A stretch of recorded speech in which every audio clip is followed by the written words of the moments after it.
सेवा सहयोग र सद्भावको 143औं दिन एबी न्यूज पहलको यो विशेष प्रस्तुतिमा स्वागत छ। आदरणीय दर्शकवृन्द, म सुशील पाण्डे र हामी यतिखेर लागिसकेका छौँ देशभित्र र देश बाहिरबाट आएका विविध खालका समस्या र ती समस्यालाई सम्बोधन गर्ने एबी न्यूज पहलको यो साझा अभियानमा। दर्शकवृन्द, यतिखेर देशमा कोरोना संक्रमितको संख्या बढिरहेको छ र मृत्यु हुनेहरूको संख्या पनि बढिरहेको छ र यसरी कोरोना संक्रमितको संख्या बढिरहेको अवस्थामा र मृत्यु हुनेहरूको पनि संख्या बढिरहेको अवस्थामा यी समस्यालाई सम्बोधन गर्नका निमित्त एकातिर कोरोना संक्रमणको जोखिमलाई न्यूनीकरण गर्नका निमित्त प्रभावकारी ढङ्गबाट काम गर्नुपर्ने अवस्था छ भने अर्कोतर्फ कोरोना संक्रमणबाट अन्तिम अवस्थामा पुगिसकेका अथवा आपतकालीन स्थितिमा प्रयोग गर्नका निमित्त यतिखेर स्वास्थ्य औषधि व्यवस्था विभागले रेमडेसिभियर इन्जेक्सन नेपालमा यसलाई अवलम्बन गर्ने, कार्यान्वयन गर्ने र विशेष गरी क्लिनिकल अध्ययनका रूपमा विभिन्न अस्पतालमा प्रयोग गर्नका निमित्त अनुमति दिने कुराहरू गरिरहेको छ र अब रेमडेसिभियर औषधिलाई उपचारका निमित्त प्रयोग गर्नका लागि जे खालका शर्तहरू लगाइएका छन् अस्पताल र विशेष गरी पैठारीका निमित्त यी शर्तहरू अलि सहजीकरण गर्ने भन्दा पनि कठिनाई सिर्जना गर्ने र यो औषधि सहज ढङ्गबाट उपलब्ध गरेर क्लिनिकल अध्ययनका रूपमा बिरामीलाई प्रयोग गर्नका निमित्त सहजीकरण नभइरहेका गुनासाहरू पनि आइरहेका छन् र त्यसै गरी अहिले जसरी सरकारबाट अथवा सम्बन्धित निकायबाट कोरोना संक्रमितको जोखिमलाई न्यूनीकरण गर्नका निमित्त र अस्पतालका आइसोलेसनमा रहेका र बाहिर रहेका व्यक्तिहरूलाई जसरी ध्यान दिनु पर्थ्यो अथवा क्वारेन्टिनमा रहेका व्यक्तिहरूलाई जसरी ध्यान दिनु पर्थ्यो अथवा अहिले कोरोना संक्रमित भइसकेका व्यक्तिहरू अहिले घरकै आइसोलेसनमा जसरी बसिरहेका छन्, होम आइसोलेसनमा जसरी बसिरहेका छन्, उहाँहरूको अनुगमनको लागि जसरी प्रभावकारिता देखाउनु पर्थ्यो त्यसमा कमी कमजोरी भएका कारणले गर्दा कोरोना संक्रमणको जोखिम उच्च बन्दै गएको विश्लेषणहरू हुने गरिरहेको छ र यस्ता खालका समस्यालाई सम्बोधन गर्नका निमित्त विशेष गरी सरकारी तवरबाट प्रभावकारी र सक्रियतापूर्वक लाग्नु पर्दछ भन्ने खालका कुराहरू आइरहेका छन् र यो विषयलाई हामीले पनि प्रभावकारी ढङ्गबाट उठाउने प्रयास गरिरहेका छौँ। दर्शकवृन्द, हिजो हामीले स्वास्थ्य तथा जनसङ्ख्या मन्त्रालय औषधि व्यवस्था विभागका महानिर्देशक नारायण प्रसाद ढकालसँग जोडिएर रेमडेसिभियर औषधि इन्जेक्सन नेपालमा कोरोना संक्रमितको लागि उपचार गर्नका निमित्त क्लिनिकल अध्ययनका रूपमा बिरामीलाई प्रयोग गर्नका निमित्त अहिले जसरी यसलाई कार्यान्वयनमा ल्याउने कुराहरू भइरहेको छ र विशेष गरी यो औषधिलाई आयात गर्नका निमित्त, पैठारी गर्नका निमित्त र नेपाल भित्रिसकेपछि त्यो औषधिको गुणस्तरको परीक्षण गरेर र त्यो औषधिलाई बिरामीमा प्रयोग गर्नका निमित्त अस्पतालहरूले के कस्ता शर्तहरू स्वीकार गर्ने अथवा शर्तको व्यवस्थापन गर्नुपर्ने अवस्था छ र विशेष गरी औषधि पैठारीका निमित्त यी शर्तले सहजीकरण गर्छन् अथवा कठिनाई गर्छन् भन्ने सम्बन्धमा हामी कुराकानी गर्ने प्रयास गरिरहेका छौँ। औषधि व्यवसायी सङ्घका महासचिव रामचन्द्र शर्मासँग हामी कुराकानी गर्ने प्रयास गरिरहेका छौँ। रामचन्द्र शर्मासँग हामी टेलिफोनमा जोडिएर कुराकानी गर्छौँ। रेमडेसिभियर औषधि यो इन्जेक्सनलाई नेपाल पैठारी गर्नका निमित्त औषधि व्यवस्था विभागले जुन खालको शर्तहरू तोकेको छ र यी शर्तहरू पुरा गर्नका निमित्त उहाँहरू सक्नुहुन्न, यो शर्तले कठिनाइको सिर्जना गर्छ अथवा सहजीकरण गर्दछ भन्ने सम्बन्धमा हामी जोडिएर कुराकानी गर्ने प्रयास गरिरहेका छौँ। औषधि व्यवसायी सङ्घका महासचिव रामचन्द्र शर्मासँग हामी उहाँसँग टेलिफोन गर्ने प्रयास गरिरहेका छौँ। र दर्शकवृन्द, आज स्वास्थ्य तथा जनसङ्ख्या मन्त्रालयले एउटा सूचना प्रकाशित गरेको छ र यो सूचनाले भन्दछ अहिले यतिखेर कोरोना संक्रमितको जोखिम जसरी बढ्दै गइरहेको छ त्यसै गरी यो कोरोना संक्रमणको जोखिमलाई न्यूनीकरण गर्नका निमित्त विशेष गरी सपिङ मल, रेस्टुरेन्ट, होटल आदि उद्योग व्यवसायमा संलग्न हुने व्यक्तिहरू धेरैको सम्पर्कमा आउने र जोखिम हुने अवस्था छ। त्यसैले यस्ता व्यक्तिहरूलाई र यस्ता व्यवसायमा संलग्न हुने कर्मचारी तथा व्यवसायीहरूको सम्बन्धित उद्योग व्यवसायहरूले आफ्नै खर्चमा अनिवार्य PCR परीक्षण गर्ने व्यवस्था गराउनु हुन र कोभिड-19 को नेगेटिभ भएका व्यक्तिहरूले मात्रै कामकाज गर्ने व्यवस्था गराउनु हुन अनुरोध गरेको छ स्वास्थ्य तथा जनसङ्ख्या मन्त्रालयले। र विशेष गरी जहाँ भिडभाड हुन्छ, सपिङ मल, रेस्टुरेन्ट, होटल आदि व्यवसायमा संलग्न हुने व्यक्तिहरूको निमित्त आफैले पिसिआर परीक्षण गर्नुपर्ने खालको सूचना निकालेपछि व्यवसायीहरूले यतिखेर यो सूचनाप्रति आपत्ति जनाएका छन् र विशेष गरी कोरोना सङ्क्रमितलाई जोखिमलाई न्यूनीकरण गर्नका निमित्त सरकारले अर्बौं रुपियाँको खर्च गरेको छ र सरकारी स्तरबाटै उहाँहरूको पिसिआर परीक्षण गरिदिए राम्रो हुन्थ्यो भन्ने आग्रह पनि यहाँ आइरहेको छ। यसबारेमा हामी विस्तृत रूपमा बुझ्नेछौँ। यतिखेर भने औषधि व्यवसायी सङ्घका महासचिव रामचन्द्र शर्मा हामीसँग टेलिफोन सम्पर्कमा हुनुहुन्छ। हामी उहाँसँग कुराकानी गर्छौँ। हजुर रामचन्द्रजी नमस्कार, कार्यक्रममा स्वागत छ यहाँलाई। नमस्ते नमस्ते सुनिलजी, म त बाटोमा थिएँ। होइन ठिकै छ, ल अब हामी सबै हतारमा छौँ, काम गरिरहनु पर्ने अवस्था छ। अझै तपाईँहरूले त प्रभावकारी ढङ्गबाट काम गर्नुपर्ने आवश्यकताको महसुस भइरहेछ। रामचन्द्रजी विशेष गरी अब सिधै कुरा गरौँ है। औषधि व्यवस्था विभागले रेमडेसिभिर औषधिको प्रयोगका लागि विशेष गरी क्लिनिकल अध्ययनको रूपमा बिरामीमा प्रयोग गर्न इच्छुक हुनेहरूले यसलाई पैठारी गरेर अस्पतालमा कार्यान्वयनमा ल्याउन सक्ने भन्ने कुरा भइरहेको छ। अब तपाईँले पनि हेर्नुभयो होला यो सूचना है?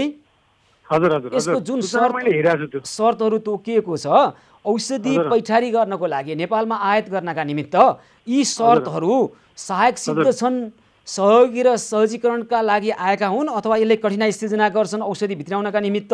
कस्तो अवस्था हो रामचन्द्रजी? होइन यस्तो छ, अब अहिले कस्तो छ भन्नुहुन्छ भने यो सडनली चाहिँ यो डिस्कसन भइरहेको विषय थियो होइन। यो चाहिँ अब यो इन्टरनेसनली यसको ट्रायल फेजमा चाहिँ यो प्रडक्ट आयो भनेर चाहिँ डिस्कसन सबै साथीहरूले ल्याउन सकिन्छ कि भनेर हाम्रो इम्पोर्ट साथीहरूले पनि कुरा गरिरहेको अवस्था थियो। अहिले सडनली के भयो भने दिदीले यो खालको जुन यो डकुमेन्टेसनको पार्ट उहाँले निकालिदिनु भयो नि, त्यो निकालिदिएपछि अलिकति हाम्रा व्यवसायीहरू चाहिँ अब अलि असमञ्जस्यमा परेको अवस्था चाहिँ हो। यो गर्न सकिन्छ कि सकिँदैन, किन भन्दा यो फाइनल भएको प्रडक्ट त होइन नि, यो फाइनल भएको प्रडक्ट होइन, यो ट्रायल फेजमै छ। किन भन्दा अमेरिकनहरूले पनि यो ट्रायल नै गरिरहेछ अहिले होइन। त्यहाँ चाहिँ सक्सेस छ, एउटा लगभग 60% जतिको 60-65 जतिको चाहिँ सक्सेस छ भनेर कुरा आएको छ होइन। त्यही आधारमा त्यो उहाँहरूले भनौँ न त्यो ट्रायल गरेको इन्डियामा पनि ट्रायल भइरहेछ, कम्पनीहरूले त म्यानुफ्याक्चर गरिरहेछन्। होइन मलाई रामचन्द्रजी अब यो रेमडेसिभिर भन्ने औषधि अहिले नेपालमा उपलब्ध हुन सक्छ? अहिले सक्दैन नि, अहिले यतिकै यो दिदीले परमिसन नदिएसम्म हाम्रो रेगुलेटरी बडी भनेको औषधि व्यवस्था विभाग। तर तपाईँहरूले चाहिँ विशेष गरी केही व्यक्तिका लागि भनेर ल्याइरहनु भएको छ। अब यसलाई अलिकता धेरै ठुलो परिणाममा ल्याउनलाई मात्र हामीले यो शर्तहरू राखेका हौँ र अहिले कुनै व्यक्तिलाई चाहिएको छ भने त आइरहेको छ, व्यक्तिगत रूपमा तोकेर आइरहेको छ भन्ने कुरो छ नि त।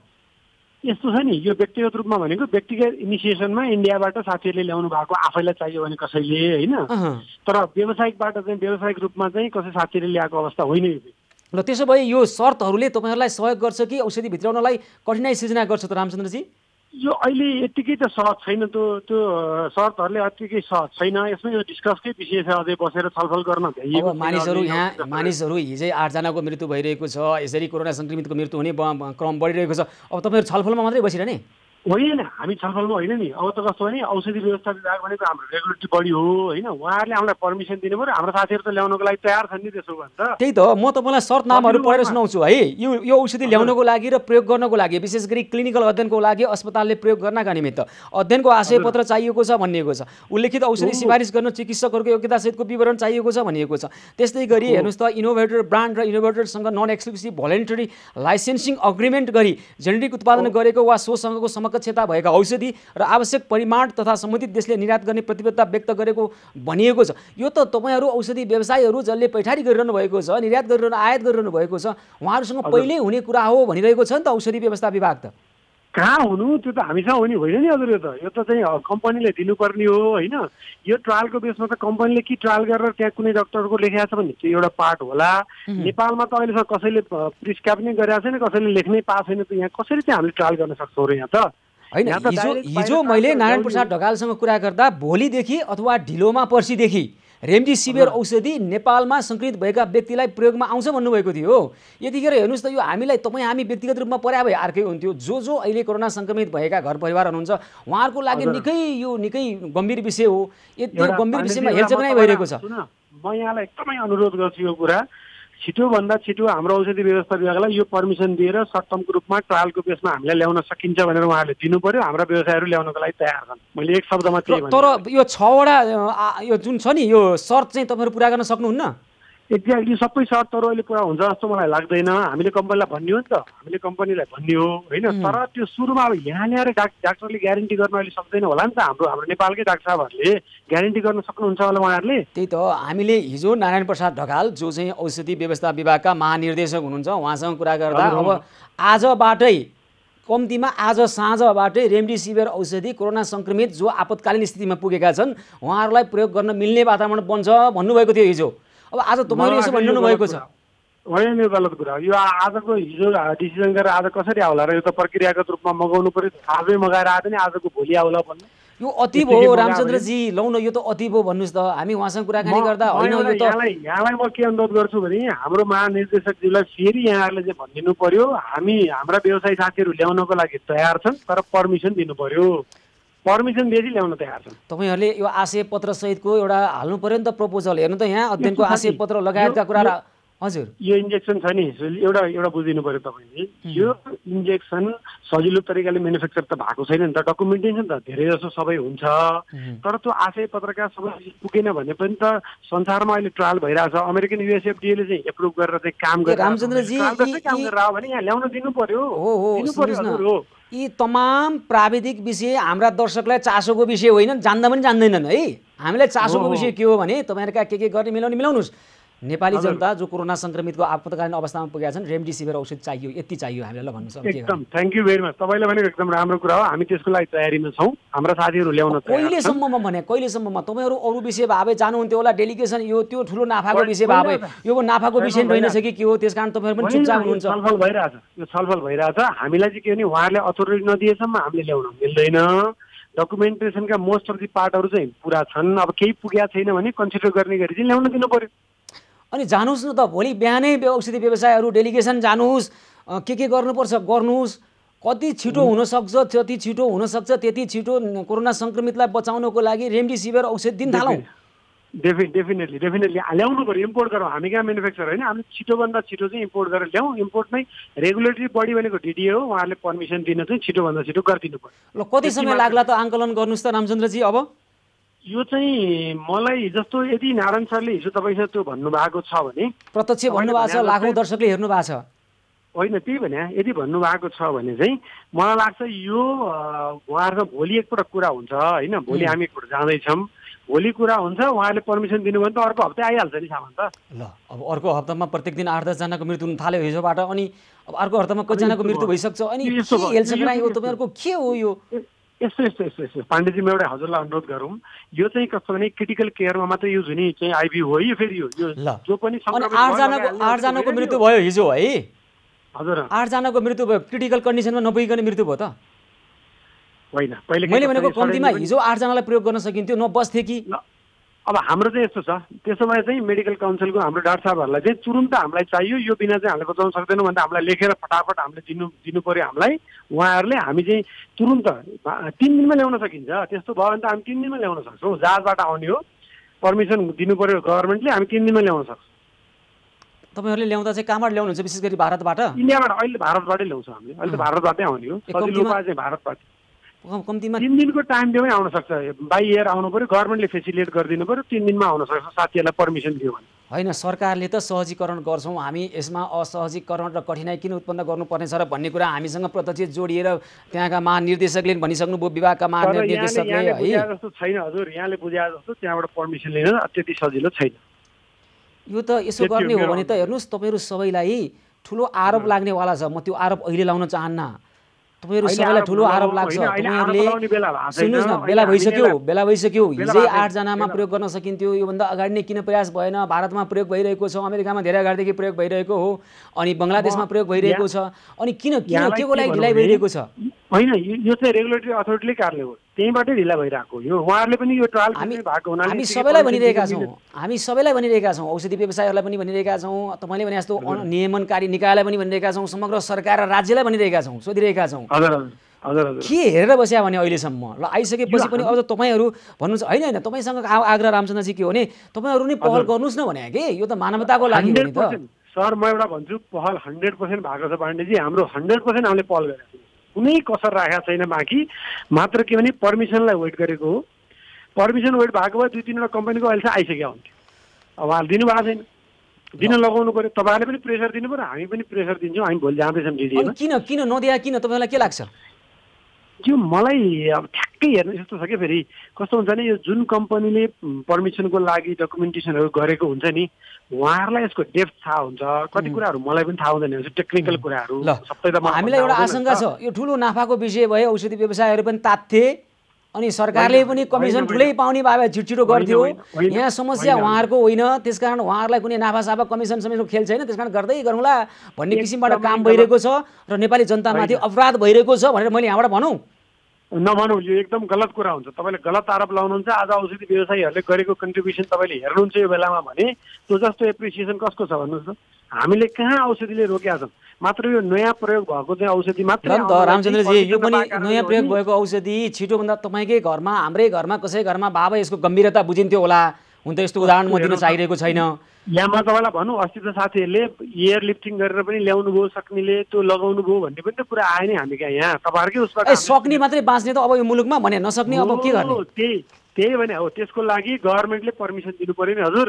लौ न हजुर, यसो गरौँ त हजुर। रामचन्द्रजी, बिहानैदेखि भोलिदेखि के गर्नुपर्छ, मिडियालाई नै बोलाउनुहोस्, तपाईँहरू एउटा पहल लिनुहोस्, छिटोभन्दा छिटो औषधि ल्याएर आपतकालीन परिस्थितिमा परेका कोरोना सङ्क्रमितलाई लगाइहालौँ त इन्जेक्सन। ल ठिक छ, यो ट्राई गरौँ। भोलि हामी औषधि व्यवस्था विभागमा जाँदैछौँ, उहाँहरूसँग फेरि कुरा गर्छौँ। तपाईँले पनि प्रेसर दिनुहोस्, हामी पनि प्रेसर दिन्छौँ, छिटोभन्दा छिटो चाहिँ नेपाली जनताले उपलब्ध गर्न पाओस्। ल कडा ढङ्गबाट लागौँ है त रामचन्द्रजी, नगरी नछोडौँ है। ल हस्, धेरै धन्यवाद छ। औषधि व्यवसायी सङ्घका महासचिव रामचन्द्र शर्मा यतिखेर एउटा सानो झिल्को देखिएको छ आशाको। रेमडेसिभियर इन्जेक्सन अमेरिकामा प्रयोग भएको छ, भारतमा प्रयोग भएको छ र बङ्गलादेशमा, विशेष गरी दक्षिण एसियामा यसको प्रभावकारिता युरोप अमेरिकामा भन्दा बढी देखिएको विश्लेषणहरू भइरहेको सन्दर्भमा हामी पनि आपतकालीन स्थितिमा पुगेका व्यक्तिहरूलाई यो लगाएर इन्जेक्सन लगाएर बचाउन सकिन्छ कि भन्ने हामी किन प्रयास नगर्ने भन्ने मात्र हाम्रो प्रयास, हाम्रो आग्रह हो। र यस्तो व्यवस्थापनको निमित्त हिजो हामीलाई औषधि व्यवस्था विभागका महानिर्देशक नारायण प्रसाद ढकालले यतिखेर नै प्रत्यक्ष जोडिएर सकेसम्म भोलि बेलुका र नभए पर्सिसम्म त यसको व्यवस्थापन भइसक्छ भन्नुभएको थियो,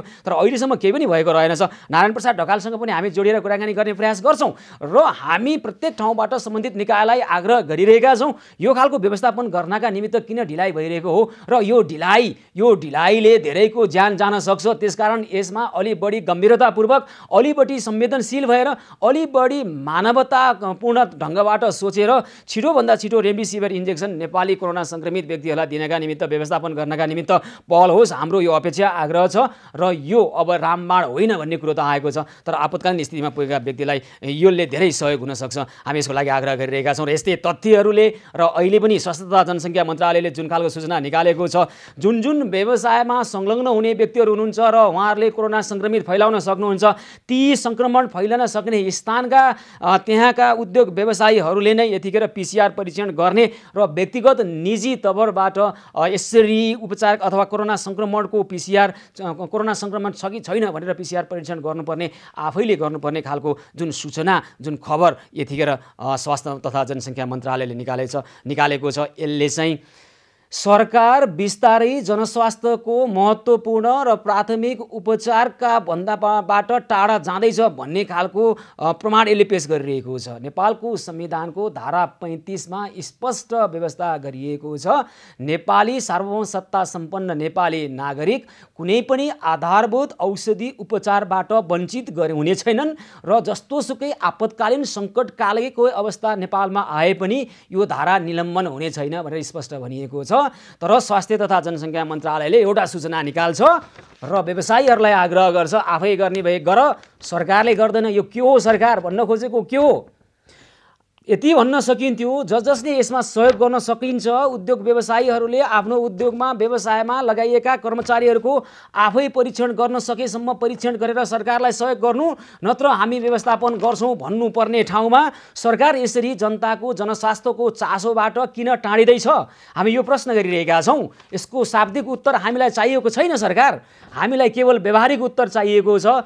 जहाँ रेस्टुरेन्ट हो अथवा त्यस्ता ठाउँहरू, उद्योग व्यवसाय, होटल सपिङ मल जहाँ जहाँ काम गर्ने कर्मचारी छन् ती कर्मचारीको PCR नेगेटिभको प्रमाणपत्र सहित ती कर्मचारीलाई त्यहाँ काम लगाउने वातावरण बनाउनु पर्छ। त्यसको लागि व्यवसायीहरूले सहयोग गर्नुपर्ने आग्रह गर्न सकिन्छ, तर सम्पूर्ण जिम्मेवारी व्यवसायीहरूलाई दिएर यदि गरेनन् भने त्यसको सङ्क्रमणको जोखिम त आम नागरिकलाई हुन्छ। सरकारका सरकारी संयन्त्रहरू त अब आफै बस्ने अभियानमा लागिसकेको छ। जिल्ला प्रशासन कार्यालय आफै कसरी बस्ने र स्थानीय तहका स्थानीय कार्यालयहरू सरकारी कार्यालयहरू अब आफै कसरी बस्नेतर्फ मात्र लागिसकेका छन्। यहाँ रेमडेसिभिर औषध इन्जेक्सनको कुरा नै अब धेरैले त एयरलिफ्ट गरेर करोडौँ लाखौँ खर्च गरेर ल्याएर लगाएका कुराहरू पनि छन्। हामी त सामान्य नागरिकको आवाज बुलन्द गरिरहेका छौँ। सामान्य नागरिक चाहिँ के पैसा नभएपछि त्यसै मर्ने, के उहाँहरूले चाहिँ उपचारै नपाएर मर्ने खालको परिस्थिति किन सिर्जना हुँदैछ? के चाहेर पनि सरकारले यो व्यवस्थापन गर्न नसकेको हो भने हुन्छ खुल्ला रूपमा? चाहेर पनि रेमडेसिभिर इन्जेक्सन अहिले हामी ल्याउन सकिरहेका छैनौँ भनेर भने हुन्छ। औषधि व्यवस्था विभागका महानिर्देशक हामीसँग प्रत्यक्ष जोडिएर भोलि या पर्सिमा हुन्छ भनिरहनु भएको छ। औषधि व्यवसायीहरू अझै पनि अन्यलमा हुनुहुन्छ अनि तपाईँहरूको अन्यलको कारणले तपाईँहरूको यो खालको जवाफहीनता र तपाईँहरूको यो व्यवस्था र तपाईँहरूको उपेक्षाका कारणले के नेपाली जनताले ज्यान गुमाउनु पर्ने? त्यस्तो त हुन सक्दैन र पटक्कै यो हामी हुन दिने छैनौँ। आदरणीय दर्शकबिन, तपाईँ हामी सबैले आफ्नो ठाउँबाट खबरदारी गरेर तपाईँहरूले आफ्नो ठाउँबाट खबरदारी गरेर र एक खालको दबावको सिर्जना गरेर सम्बन्धित निकायले समयमै काम गर्न सक्ने वातावरण तयार गर्नका निमित्त पनि हामीले योगदान गर्नुपर्नेछ। यो खालको परिस्थितिका निमित्त यहाँहरूको सहयोगको अपेक्षा छ र सबै मिलेर समस्या समाधान गरौँ भन्ने हाम्रो त यो अभियानै हो। र दर्शकबिन, यो समस्या पनि छिटै समाधान हुनेछ भन्ने हाम्रो आग्रह छ। र अब हामी केही समय पछाडि कीर्तिपुरको आइसोलेसन केन्द्रको व्यथितिको बारेमा हामीले हिजो खबर सम्प्रेषण गरिसकेपछि त्यहाँको व्यथितिको अन्त्य भएको खबर आएको छ। यसका बारेमा हामी विस्तृतमा राख्नेछौँ र अन्य धेरै ठाउँबाट देशभित्र र देश बाहिरबाट पनि विभिन्न खालका समस्याहरू आएका छन्। हामी ती समस्यालाई मात्र राख्ने छैनौँ। आदरणीय दर्शकबिन, समस्या समाधानका उपायसहित आउनेछौँ। सेवा, सहयोग र सद्भावको 143औं दिन एभन्यूज पहलको यो विशेष प्रस्तुति निरन्तर जारी रहनेछ। हामीसँगै रहनु।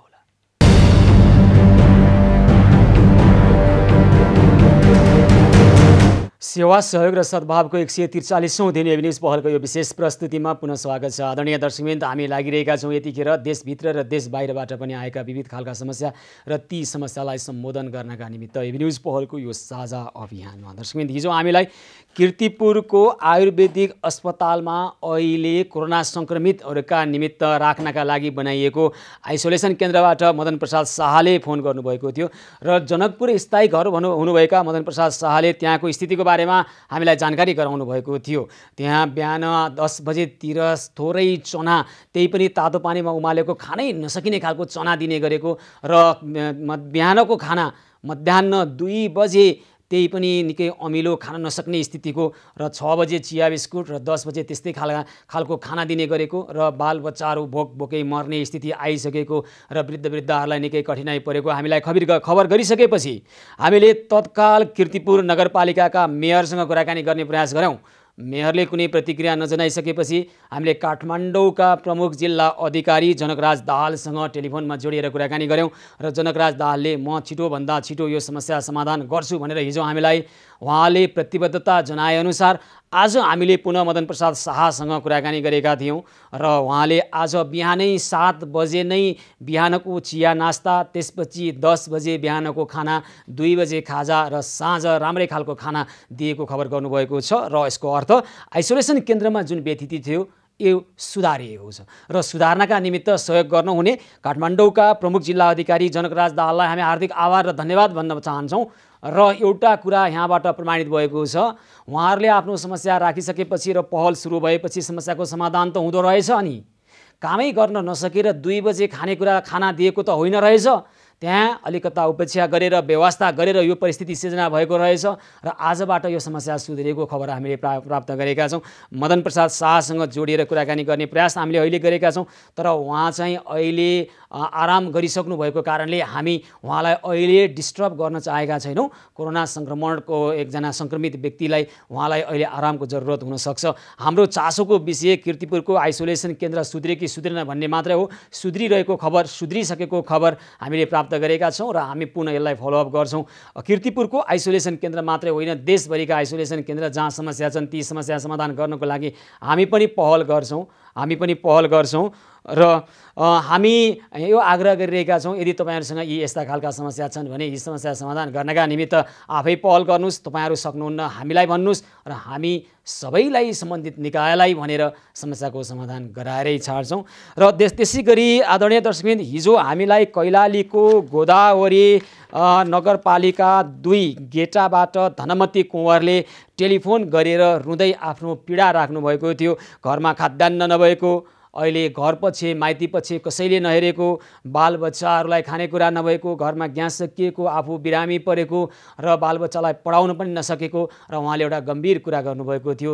करिब 1.5 वर्ष अगाडि उहाँको आफ्नै श्रीमानले उहाँलाई भारतमा लगेर बेचिदिएको र केही उपाय गरेर उहाँले नेपालीहरूको सहयोगमा नेपाल फर्केको र श्रीमान कृष्णबहादुर कुँवरको विरुद्धमा पनि कानुनी उपचारको आवश्यकता रहेको भन्ने उहाँले खबर गरिसकेपछि हामीले तत्काल हाम्रा वरिष्ठ संवाददाता हरिश विक र मङ्गल बास्कोटेको समन्वयमा यो समस्या समाधान गर्ने पहल गरेका छौँ र धनमती कुँवरको घरमा आज बिहानै हाम्रा सहयोगी हातहरू हाम्रा संवाददाताको समन्वयमा त्यहाँ पुग्नु भएको छ। यसरी ग्यास पुर्याउनु भएको छ र प्रमोद पाठक हुनुहुन्छ सहयोगी हात, उहाँले खाद्यान्न सहयोग गर्नुभएको छ। त्यसै गरी प्रकाश सिंह, उहाँले रु 10,000 नगद सहयोग गर्नुभएको छ र धनमती कुँवरको घरमा खाद्यान्न ग्यास पुगिसकेको छ। उहाँका छोराछोरीको पढाइको व्यवस्थाको लागि उहाँले पहल गर्नुभएको छ र उहाँलाई उपचारका लागि पनि पहल भएको छ। धनमती कुँवर बिरामी हुनुहुँदो रहेछ, उहाँलाई उपचारको लागि पनि पहल भएको छ र अब थप उहाँलाई चाहिने विशेष गरी कानुनी उपचारका निमित्त, कानुनी सल्लाहका निमित्त कुनै अधिवक्तासँग उहाँको समन्वय हुनेछ र उहाँका बालबालिका जो अहिले विद्यालयको शिक्षाको पहुँचबाट टाढा छन् उहाँहरूलाई अब अहिले त विद्यालय भौतिक रूपमा बन्द छ तर पनि त्यसको पनि व्यवस्थापन हामी गर्नेछौँ। यसै सम्बन्धी समन्वय गर्नका निमित्त हाम्रा संवाददाता मङ्गल बास्कोटे प्रत्यक्ष सम्पर्कमा हुनुहुन्छ। हजुर मङ्गल मलाई सुनिरहनु भएको छ यहाँले? हजुर एकदम। धनमती कुँवरको जुन समस्या हामीले हिजो राखिसकेपछि हामीले जुन अभियानबाट त्यहाँ तपाईँहरूले समन्वय गरेर समस्या समाधानको पहलका निमित्त आग्रह गरेका थियौँ, त्यो अनुसार आज खाद्यान्न लगायतका कुराहरू पुगेको भन्ने कुरा छ। तपाईँहरू कसरी जानुभयो, के समस्या समाधान भयो र विशेष गरी अब बाँकी रहेका 1-2टा समस्या समाधान गर्नको लागि पनि थप समन्वयको आवश्यकता छ र कसरी गर्न सकिन्छ त्यहाँको स्थितिमा? अब पक्कै पनि त्यहाँको अवस्था जुन कैलालीको गोदावरी नगरपालिका जुन मलहेरामा डेरा गरी बस्ने धनमती कुँवरलाई हाम्रो एउटा चाहिँ टिमले खाद्यान्न, लत्ता कपडा लगायतका सामग्री उहाँले लगेर गएको छ। खाद्यान्न, चामल, दाल, नुन, तेल, कोलगेट लगायतका सामग्री लगेको छ भने नगद 10,000 रुपैयाँ पनि उहाँलाई हस्तान्तरण गरिएको छ। हाम्रा सहयोगी हातहरू प्रमोद पाठक र प्रकाश सिंहले उहाँलाई यसरी सहयोग गर्नुभयो र हामी त्यो ठाउँसम्म पुग्यौँ। धेरै खुसी नै देखिनुहुन्थ्यो, उहाँको स्वास्थ्य अवस्था अझै पनि ठिक भएको अवस्था छैन।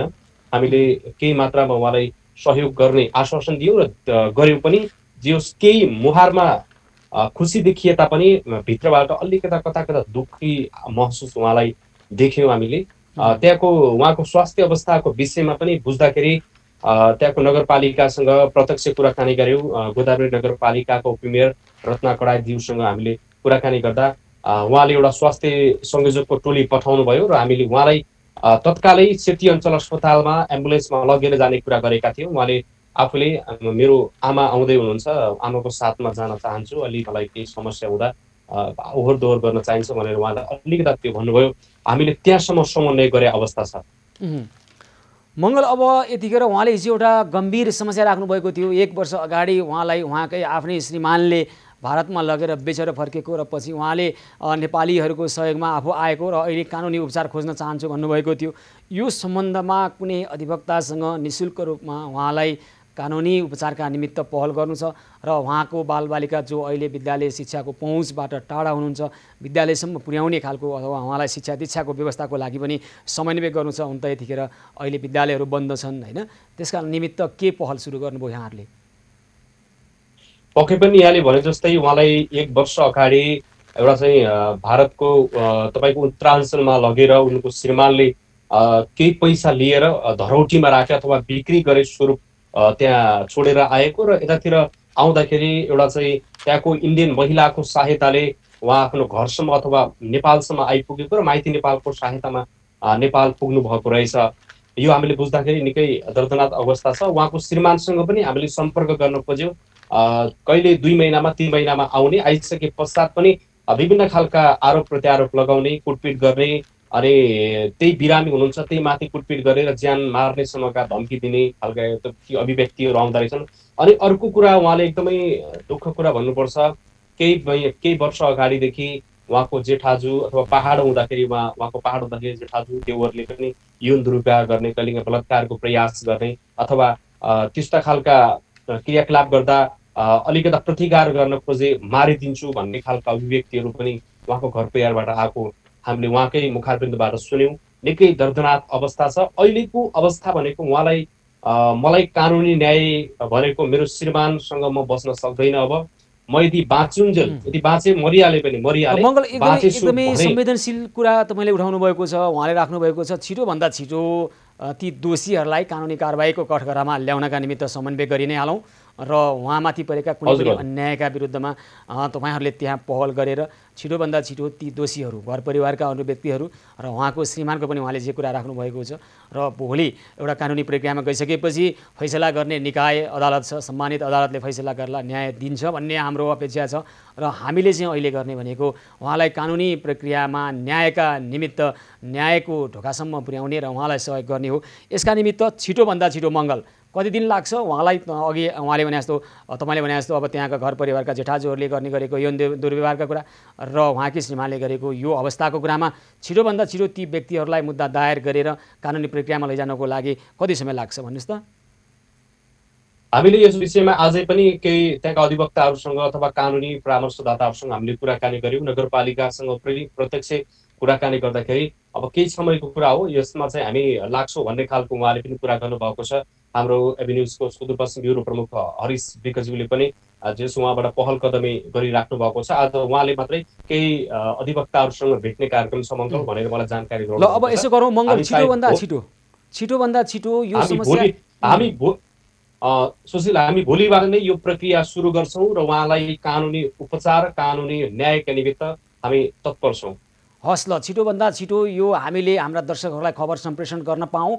एकजना महिलामाथि भएको यो हिंसा र उहाँले भोगिरहेको अन्यायका विरुद्धमा तपाईँहरूले हाम्रो अभियान मार्फत त्यहाँ समन्वय गरेर न्यायका निमित्त पहल गर्नुहोला। छिटोभन्दा छिटो न्याय पाएको खबर हामीले सम्प्रेषण गर्न पाऊँ र अन्य पनि यस्ता समस्या छन् कैलाली लगायत देशका विभिन्न भागमा र विशेष गरी तपाईँहरू सुदूरपश्चिममा हुनुहुन्छ मङ्गल, हरिश विक त्यहाँ हुनुहुन्छ। तपाईँहरूले छिटोभन्दा छिटो त्यहाँका अन्य समस्यालाई पनि उजागर गरेर समस्या समाधानको पहलका निमित्त प्रभावकारी ढङ्गबाट, सक्रिय ढङ्गबाट समन्वय गर्नुहोला। हाम्रो अपेक्षा त्यो छ है त मङ्गल। छिटोभन्दा छिटो उहाँको चाहिँ हामीले सकारात्मक खबरहरू सम्प्रेषण गर्न पाऊँ है त? हस्, हुन्छ हुन्छ, हस्, धेरै धेरै धन्यवाद छ हाम्रा कैलाली संवाददाता मङ्गल बास्कोटे। हिजो हामीलाई धनमती कुँवरले आफ्नो पीडा पोखिसकेपछि आज उहाँको मुहारमा केही हाँसो र केही मुस्कान ल्याउन सफल भएका छौँ हामी, र हामी उहाँलाई न्याय दिएरै छाड्नेछौँ। उहाँमाथि परेका यी अन्यायका कथाहरू, पीडाहरू हामी आज सुन्दै गर्दा हामी यो सुनेर र खबरको सम्प्रेषण गरेर मात्र बस्दैनौँ। आदरणीय दर्शकबिन, यी समस्यालाई समाधान गर्नका निमित्त अहिले नै पहल सुरु भइसकेको छ। कतिपय समस्या समाधान भइसकेको छ र अब बाँकी समस्या नै समाधान गरेरै छाड्नेछौँ र दीर्घकालीन रूपमा धनमती कुँवर जस्ता अन्य व्यक्तिहरूले यस्तो परिस्थितिको भोग्नु नपरोस् र उहाँहरूको यस्ता खालका अन्य समस्या छन् भने पनि ती सबै समस्यालाई समाधान गर्नको लागि तपाईँ हामी सबै जोडिएर काम गर्नुपर्छ भन्ने हाम्रो अभियान हो, यो साझा पहल हो। दर्शकमित, केही दिन अगाडि हामीले बैतडी र डडेलधुराको सिमानामा पर्ने घनघास्याको उकालोको एउटा जिन्दगी, एउटा कथा देखाएका थियौँ। 10 वर्षीय आरती भण्डारी जो घरमा लगाउने एक धरो लुगा नहुँदा, यो दृश्यमा हेर्न सक्नुहुन्छ दर्शकबिन्द, यो आरती भण्डारीको अवस्था हो।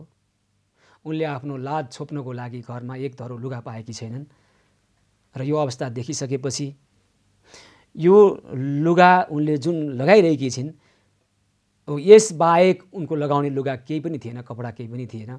यो खबर हामीले प्राप्त गरिसकेपछि देख्न सक्नुहुन्छ दृश्यमा यहाँहरू, र हाम्रा सहयोगी हातहरूले उहाँहरूलाई लत्ता कपडा पुर्याउनु भएको छ। आरती भण्डारी अगाडि रातो कपडा लगाएर उभिरहनु भएको छ, उहाँको परिवार छ र हामीले उहाँको घरमा खाद्यान्न पुर्याएका छौँ, लत्ता कपडा पुर्याएका छौँ। हाम्रा सहयोगी हातहरूले यसका लागि सहयोग गर्नुभएको छ, सहयोगी मनहरूले मन फुकाएर सहयोग गर्नुभएको छ र काठमाडौँबाट कोसौँ पर घनघस्याको उकालोको आरती भण्डारीको यो दर्दनाक अवस्था हाम्रा संवाददाता मार्फत हामी समक्ष आइसकेपछि हाम्रा संवाददाताले त्यहाँ समन्वय गर्नुभएको छ। थुप्रै सहयोगी मनहरू र सहयोगी हातहरू आउनुभएको छ र उहाँहरूले यो परिवारको समस्या समाधान गर्नुभएको छ। करिब 1 वर्षलाई पुग्ने गरी खाद्यान्न पुगेको खबर हामीलाई प्राप्त भएको छ र उहाँको घरमा लत्ता कपडा पनि पुगिसकेको हामीलाई खबर प्राप्त भएको छ। लोकेश साउद अहिले पुनः त्यहाँ जाने प्रयास गरिरहनु भएको छ। थुप्रै सहयोगी हातहरू त्यहाँ पुगिसक्नु भएको छ र हामीले फेरि पुनः त्यहाँको समस्याको बारेमा बुझेर अझै गहन र गम्भीर ढङ्गबाट समस्या समाधानका निमित्त त्यहाँ लाग्नका निमित्त र विशेष गरी आरती भण्डारीको र उहाँको परिवारमा रहनुभएका अन्य व्यक्तिलाई अहिले शिक्षाको विशेष गरी उहाँहरू विद्यालयको पहुँचमा पनि नपुगेको खबर आइरहेको छ। उहाँहरूको भविष्यका निमित्त विद्यालयमा भर्ना गरेर पढाउने व्यवस्थाका निमित्त पनि समन्वय भइरहेको छ र अहिले लकडाउनका कारणले गर्दा देशभरिका विद्यालयहरू बन्द छन्। त्यसकारण विद्यालय खोलेपछि आरती भण्डारीको शिक्षाका निमित्त पनि हामी प्रयास गर्नेछौँ र एक धरो त्यो हामीले जुन कपडा देखायौँ यो कपडा हामी बिना कुनै दुराश्रय बिना कुनै आग्रह पूर्वाग्रह भनिरहेका छौँ। हाम्रा संवाददातालाई समन्वय गर्नुहोस् र पार्सल गरेर यो वस्त्र यी नानीले लगाएको यो जुत्रो वस्त्र सङ्घीय प्रधानमन्त्री सङ्घीय सरकारका कार्यकारी प्रधानमन्त्री सम्माननीय प्रधानमन्त्री केपी शर्मा ओलीजीलाई पठाउनुपर्छ। किनभने ओलीजी यस्ता ठाउँमा गएर यी नानीहरूको वास्तविक अवस्था हेर्न पाउनुहुन्न। यदि ओलीजी त्यहाँ जाने भएको भए यी नानीहरू यो दृश्यमा आउन पाउनुहुन्थेन। त्यहाँ रातो कार्पेट उछ्याइन्थ्यो, हेलिकप्टरबाट जानुहुन्थ्यो। त्यसकारण यो दृश्य ओलीजीलाई पठाएर हामी उहाँलाई सहयोग गर्न चाहन्छौँ। नेपाली जनताको नेपाली नानीहरूको बालबालिकाहरूको वास्तविक अवस्था यो दृश्य दिएर उहाँलाई सहयोग गर्न चाहन्छौँ। त्यसकारण हामीले यो दृश्य हाम्रा सम्मानित प्रधानमन्त्री सम्माननीय प्रधानमन्त्री श्री केपी शर्मा ओलीजीसम्म चाहिँ पुर्याइदिनका निमित्त र त्यो वस्त्र पनि त्यहाँसम्म पुर्याइदिनका निमित्त पनि हामीले आग्रह गरेका छौँ। अन्य कुनै आग्रह पूर्वाग्रहले होइन, हामीले दियौँ प्रधानमन्त्रीज्यू र देखाउनका निमित्त पनि होइन। नेपालको वास्तविक तस्बिर यो पनि हो प्रधानमन्त्रीज्यू भनेर हामीले देखाउनका निमित्त मात्रै, उहाँलाई झकझक्याउनका निमित्त मात्रै। उहाँले नेपाली जनताकै लागि लोकतन्त्र र प्रजातन्त्रको लागि 14 वर्ष जेल बस्नुभएको छ। हो त्यो जेल बसेको अवधि नेपाली जनताकै लागि हो भनेर सिद्ध गर्नका निमित्त पनि यस्ता खालका तस्बिरहरू उहाँ बस्ने कोठाका भित्तामा झुन्डिन आवश्यक छ। नेपाली जनताको तस्बिर उहाँले प्रत्येक दिन हेर्न आवश्यक छ। दर्शकवृन्द, यतिखेर अब हामी धादिङको गजुरी गाउँपालिकामा हिजो हामीले जसरी हाम्रो समन्वयमा हाम्रा सहयोगी हातहरू गएर त्यहाँ सहयोग गर्नुभएको थियो र त्यहाँ एउटा समस्या आएको थियो। विशेष गरी गजुरी गाउँपालिकाका उपाध्यक्ष सीता ढुङ्गानाले त्यहाँ अवरोध गरेको र उहाँले हाम्रा सहयोगी हातहरूलाई निरुत्साहित गर्ने खालका अभिव्यक्ति दिएको र केही घण्टा खाद्यान्न वितरण अथवा सहयोगका निमित्त रोकेको खबर आएको थियो र आज सीता ढुङ्गाना हामीसँग सम्पर्कमा आउनुभएको छ र म पनि आफ्नो कुरा राख्छु नि भन्नुभएको छ। हामी खुल्ला छौँ, हामी सहृदयी छौँ र सबैको समस्या राख्ने हामी र आफ्ना कुरा बनाइराख्ने हामी अवसर दिन्छौँ। सीताजीले आफ्नो हिजो भएकोमा जुन खालको अवस्था सिर्जना भएको छ यसमा गल्ती भएको महसुस गर्नुभएको छ। हामी सीताजीसँग जोडेर कुराकानी गर्न चाहन्छौँ। हजुर सीताजी नमस्कार, कार्यक्रममा स्वागत छ यहाँलाई। हजुर धन्यवाद सुशीलजी। अनि हिजो पनि हामीले तपाईँलाई टेलिफोन गरेका थियौँ यहाँबाट। तपाईँले त्यतिखेर टेलिफोनमा राम्रो समन्वय गरिदिनु भएन र तपाईँले विशेष गरी हाम्रा सहयोगी हातहरूलाई त्यहाँ अवरोध गरेको कुराहरू आएका थिए। तर आज तपाईँसँग अनौपचारिक रूपमा दिउँसो पनि कुरा भएको छ, थुप्रै ठाउँबाट कुराकानी पनि आएको थियो र तपाईँले कुरा पनि राख्नु भएको छ। अब वास्तवमा भएको तपाईँकै मुखबाट सुन्न चाहिरहेका छन् हाम्रा दर्शकहरूले, भन्नुहोस् त। हजुर, हिजो भएको कुरामा गर्दाखेरि जस्तो म अलि अगाडिबाट जान चाहन्छु। जब तपाईँहरूले चाहिँ तपाईँको सम्मानित मिडियाबाट जुन समाचार सम्प्रेषण भयो र त्यसपछि त्यो ठाउँको अवस्था, विस्थापित परिवारहरूको दयनीय अवस्थाको बारेमा यहाँले उजागर गरिदिनु भयो र सहयोगी चाहिँ मनहरू एबी न्युज मार्फत सहयोग प्रदान गर्नको लागि, उपलब्ध गराउनको लागि भनेर तपाईँहरूको टिम आउँदै हुनुहुँदो रहेछ।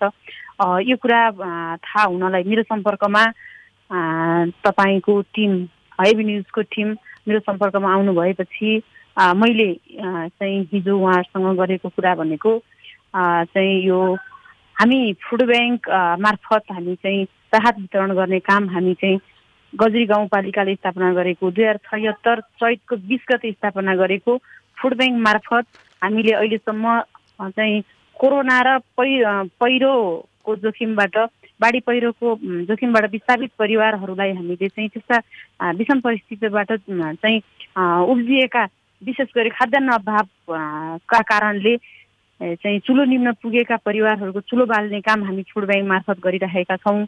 तपाईहरू पनि आउँदै हुनुहुँदैछ मलाई सम्पर्कमा। सीताजी यहाँको अध्यक्षसँग राजेन्द्र विक्रम बस्नेतसँग कुराकानी भएको छ सीताजी होइन, र राजेन्द्र विक्रम बस्नेतले आउनुहोस् हामी स्वागत गर्छु भन्नुभएको छ। अब तपाईँहरूको बिचमा नै एक खालको संवाद छैन, संवादहीनताको अवस्था छ भन्दा त्यो हामीलाई जानकारी भएन, तर यहाँको गाउँपालिकाका अध्यक्ष राजेन्द्र विक्रम बस्नेतसँग कुराकानी भएरै आएको। सुशीलजी मैले यहाँहरूको एकदमै अभियानलाई स्वागत गर्दै मैले यहाँहरूको अभियानलाई स्वागत छ। फुड ब्याङ्क मार्फत जानुपर्ने कुराहरू चाहिँ अवगत गराउँदै गाउँपालिकाको फुड ब्याङ्कमा तपाईँहरूले ल्याउनु भएको खाद्यान्नको परिमाणलाई दर्ता गराएर फुड ब्याङ्कको एउटा नर्म छ त्यो मार्फत गएर वितरण गर्नुपर्ने कुराको मैले जानकारी गराएँ। र अर्को हिजो उहाँहरू आउँदै गर्नु हुँदाखेरि अस्ति मात्र हामी गाउँपालिकाले फुड ब्याङ्क मार्फत त्यहाँ चाहिँ करिब 1 महिनालाई पुग्ने चाहिँ खाद्यान्न मैले जानकारी गराएँ के तपाईँको गाउँपालिकाको अध्यक्षले के भन्नुभएको छ हामीलाई सीताजी भने त्यो परिवार जहाँ हामीले अहिले खाद्यान्न लगेका छौँ त्यो बिहान कमाएर बेलुका खाने परिवार जहिले पनि खाद्यान्नको अभाव हुन्छ,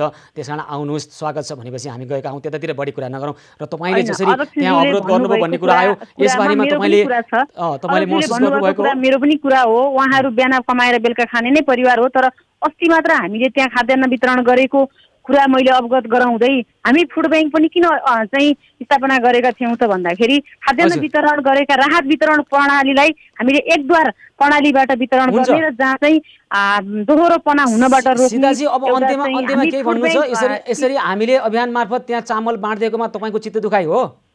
त्यस्तो कुरा छँदै छैन, म त पुरै कुरा राख्न पाऊँ। तपाईँहरू आउनुभएको कुरामा एकदमै स्वागत। अध्यक्षज्यूले चाहिँ तपाईँहरू आउने कुरालाई उहाँले कोअर्डिनेसन गर्नुभएको रहेछ, यो मेरो जानकारीमा आएन।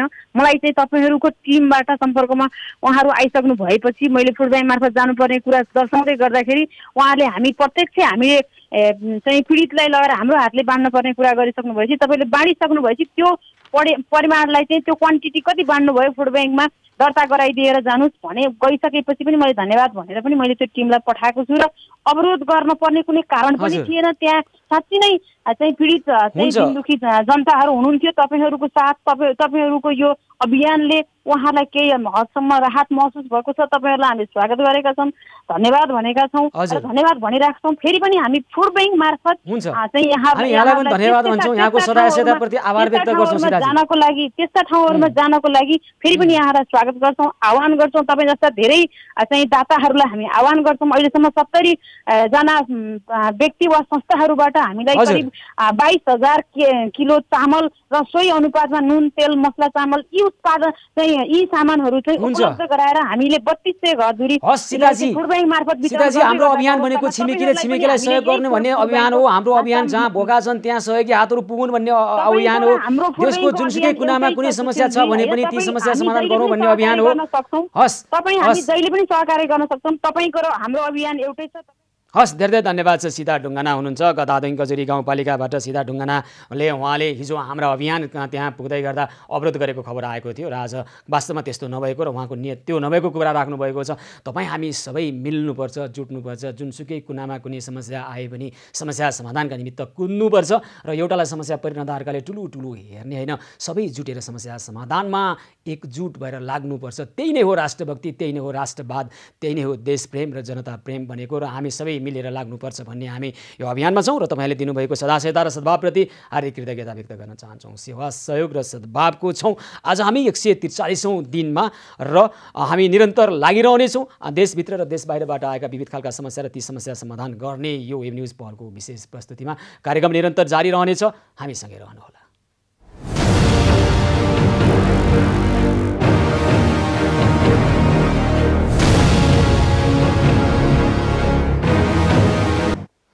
सेवा सहयोग र सद्भावको 143औं दिन न्युज पहलको यो विशेष प्रस्तुतिमा पुनः स्वागत छ। आदरणीय दर्शकवृन्द, हामी यतिखेर लागिरहेका छौँ विभिन्न ठाउँबाट आएका विविध खालका समस्या र ती समस्यालाई सम्बोधन गर्ने यो खबर कर्ममा। दर्शकवृन्द, यतिखेर हामीलाई एउटा खबर छ। मोरङको रतुवामाई नगरपालिकाका मेयर रबिन राईले त्यहाँको वडा नम्बर 5 गोविन्दपुर बजारमा बस्दै आएको एक परिवारको अहिले त्यही परिवारको दाबी अनुसार मेयरले उठीवास लगाउन खोजेको आरोप त्यो परिवारले लगाउनु भएको छ।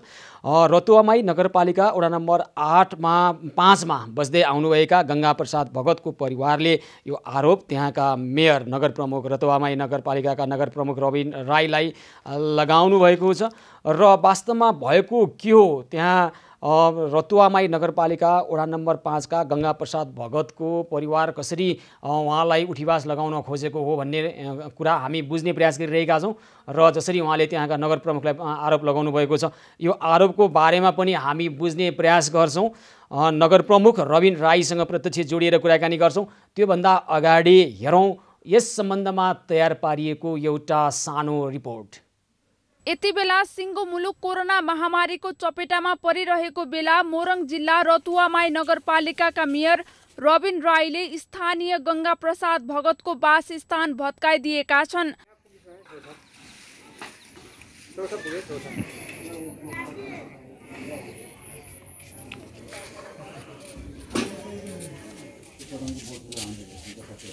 एक मान्छेलाई नाच पनि हुनुपर्ने मेरो जस्तो लाग्छ। 2052 सालदेखि सामान्य चिया पसल सञ्चालन गर्दै आएका भगतले बैंकमा आफ्नो जग्गा राखेर 3 लाख समेत ऋण लिएर बनाएको आधा घर रबिन राईले एक बल प्रयोग गरी घर भत्काइदिँदा स्थानीय गंगा प्रसाद भगतको परिवार मर्माहित बनेको छ। अहिले बस्ने ठाउँ छैन हामीहरूलाई। के भन्छ भनेदेखि पनि अब एउटा 9 महिनाको नानी लिएर त्यतिखेर यो वैशाखमा 5 महिनाको थियो। 5 महिनाको नानी लिएर यहाँ बसिरहेको छु मैले। अनि अब अहिले चाहिँ हामीलाई सब्जी किन्न पैसा छैन। 81 कर लाएर उपमेयर जस्तो मान्छे भत्काउनु, फेरि यही दाजुसँग बस्नु, यही दाजुसँग माछा खानु। पहिला मेयर आउँदाखेरि सानोदेखि मेयर हाम्रै दाजु घरमा बस्थ्यो। मैले दाजुले भने यो मेयरको कुरा नमान, मलाई मेयरले हाँस मात्र गाला मौसी त्यसो नगर्नु न भनेर मलाई फकारले। मैले दाजुले भने तपाईँलाई यो अचानकले काट्छ है भन्दाखेरि मलाई मेयरले भरपजा पक्रेर मौसी तपाईँ विरोध नगर्नु न। हावाहुरी चट्याङ र पानी पर्ने यो समयमा घर भत्काइदिएपछि भगत परिवार सोही स्थानमा एक टहरा बनाएर बसिराखेका छन्। तर सो टहरा पनि तत्काल छोडेर जान मेयरले चेतावनी दिने गरेको उनीहरूको भनाइ छ। यहाँ नाच नचाउँछ र योबाट हट्नु, खाली गरिदिनु भन्नु। नाच नचाउँछ यहाँ खाली गरिदिनु। कसरी बस्नु, कहाँ बस्नु, कहाँ खाना पकाएर खानु, यो सानो 5 महिनाको नानी लिएर कसरी बस्नु र म। नेपालमा पछिल्लो समय स्थानीय सर्वसाधारणमाथि देशका विभिन्न जनप्रतिनिधि र राजनैतिक ठेकेदारले दुःख दिने क्रम बढ्दो अवस्थामा छ। चुनावको बेला लम्पसार परेर भोट माग्ने र चुनाव जितेपछि आफूलाई सर्वसाधारणको राजा ठान्ने मनोवृत्तिले नेपाली राजनीतिप्रति सर्वसाधारणको साख दिन प्रतिदिन घट्दो अवस्थामा छ। दर्शकबिन यस सम्बन्धमा हामी जसलाई आरोप लगाइएको छ गंगा प्रसाद भगतले आफूलाई उठिवास लगाएको मोरङ रतुवामाई नगरपालिकाका नगर प्रमुख रबिन राईमाथि उहाँले आरोप लगाउनु भएको छ। हामी एकपक्षीय कुरा मात्रै सुन्दैनौँ, हामी रबिन राईको कुरा पनि सुन्छौँ। नगर प्रमुख रबिन राईसँग हामी प्रत्यक्ष जोडिएर कुराकानी गर्ने प्रयास गरिरहेका छौँ। हामी उहाँसँग कुराकानी गर्छौँ। हजुर रबिनजी नमस्कार, कार्यक्रममा स्वागत छ यहाँलाई। नमस्कार, धन्यवाद। नमस्कार हजुर। अब तपाईँमाथि एउटा आरोप आएको छ, यो आरोप तपाईँसँगै किन नबुझौँ, बुझ्नुपर्छ किनभने हामी लोकतन्त्रमा छौँ र तपाईँकै मतदाताले तपाईँकै नगरवासीले आरोप लगाइसकेपछि तपाईँ विरुद्ध यो आरोप आएपछि तपाईँसँगै बुझौँ भनेर लागेका हौँ। अब 2052 सालदेखि नै त्यहाँ बस्दै आउनुभएको कुरा उहाँले गर्नुभएको छ। तपाईँलाई थाहा छ घटना, हामीले अनौपचारिक ढङ्गबाट पनि कुरा गरेका छौँ है। रतुवामाई नगरपालिका वडा नम्बर 5 मा बस्दै आउनुभएका गंगा प्रसाद भगतको परिवारलाई तपाईँले उठिवास लगाएको, यस्तो बेलामा बिचल्लीमा पारेको गंगा प्रसाद भगत हामीसँग अहिले भर्खरै बोल्दै हुनुहुन्थ्यो, तपाईँले टेलिभिजन स्क्रिनमा हेरिरहनु भएको थियो होइन? के भएको यो रबिनजी? यो सबैभन्दा पहिले तपाईँको टिभीमा चाहिँ अहिले जुन समाचार बजिरहेको थियो त्यसपछि मेरो गम्भीर आपत्ति छ है।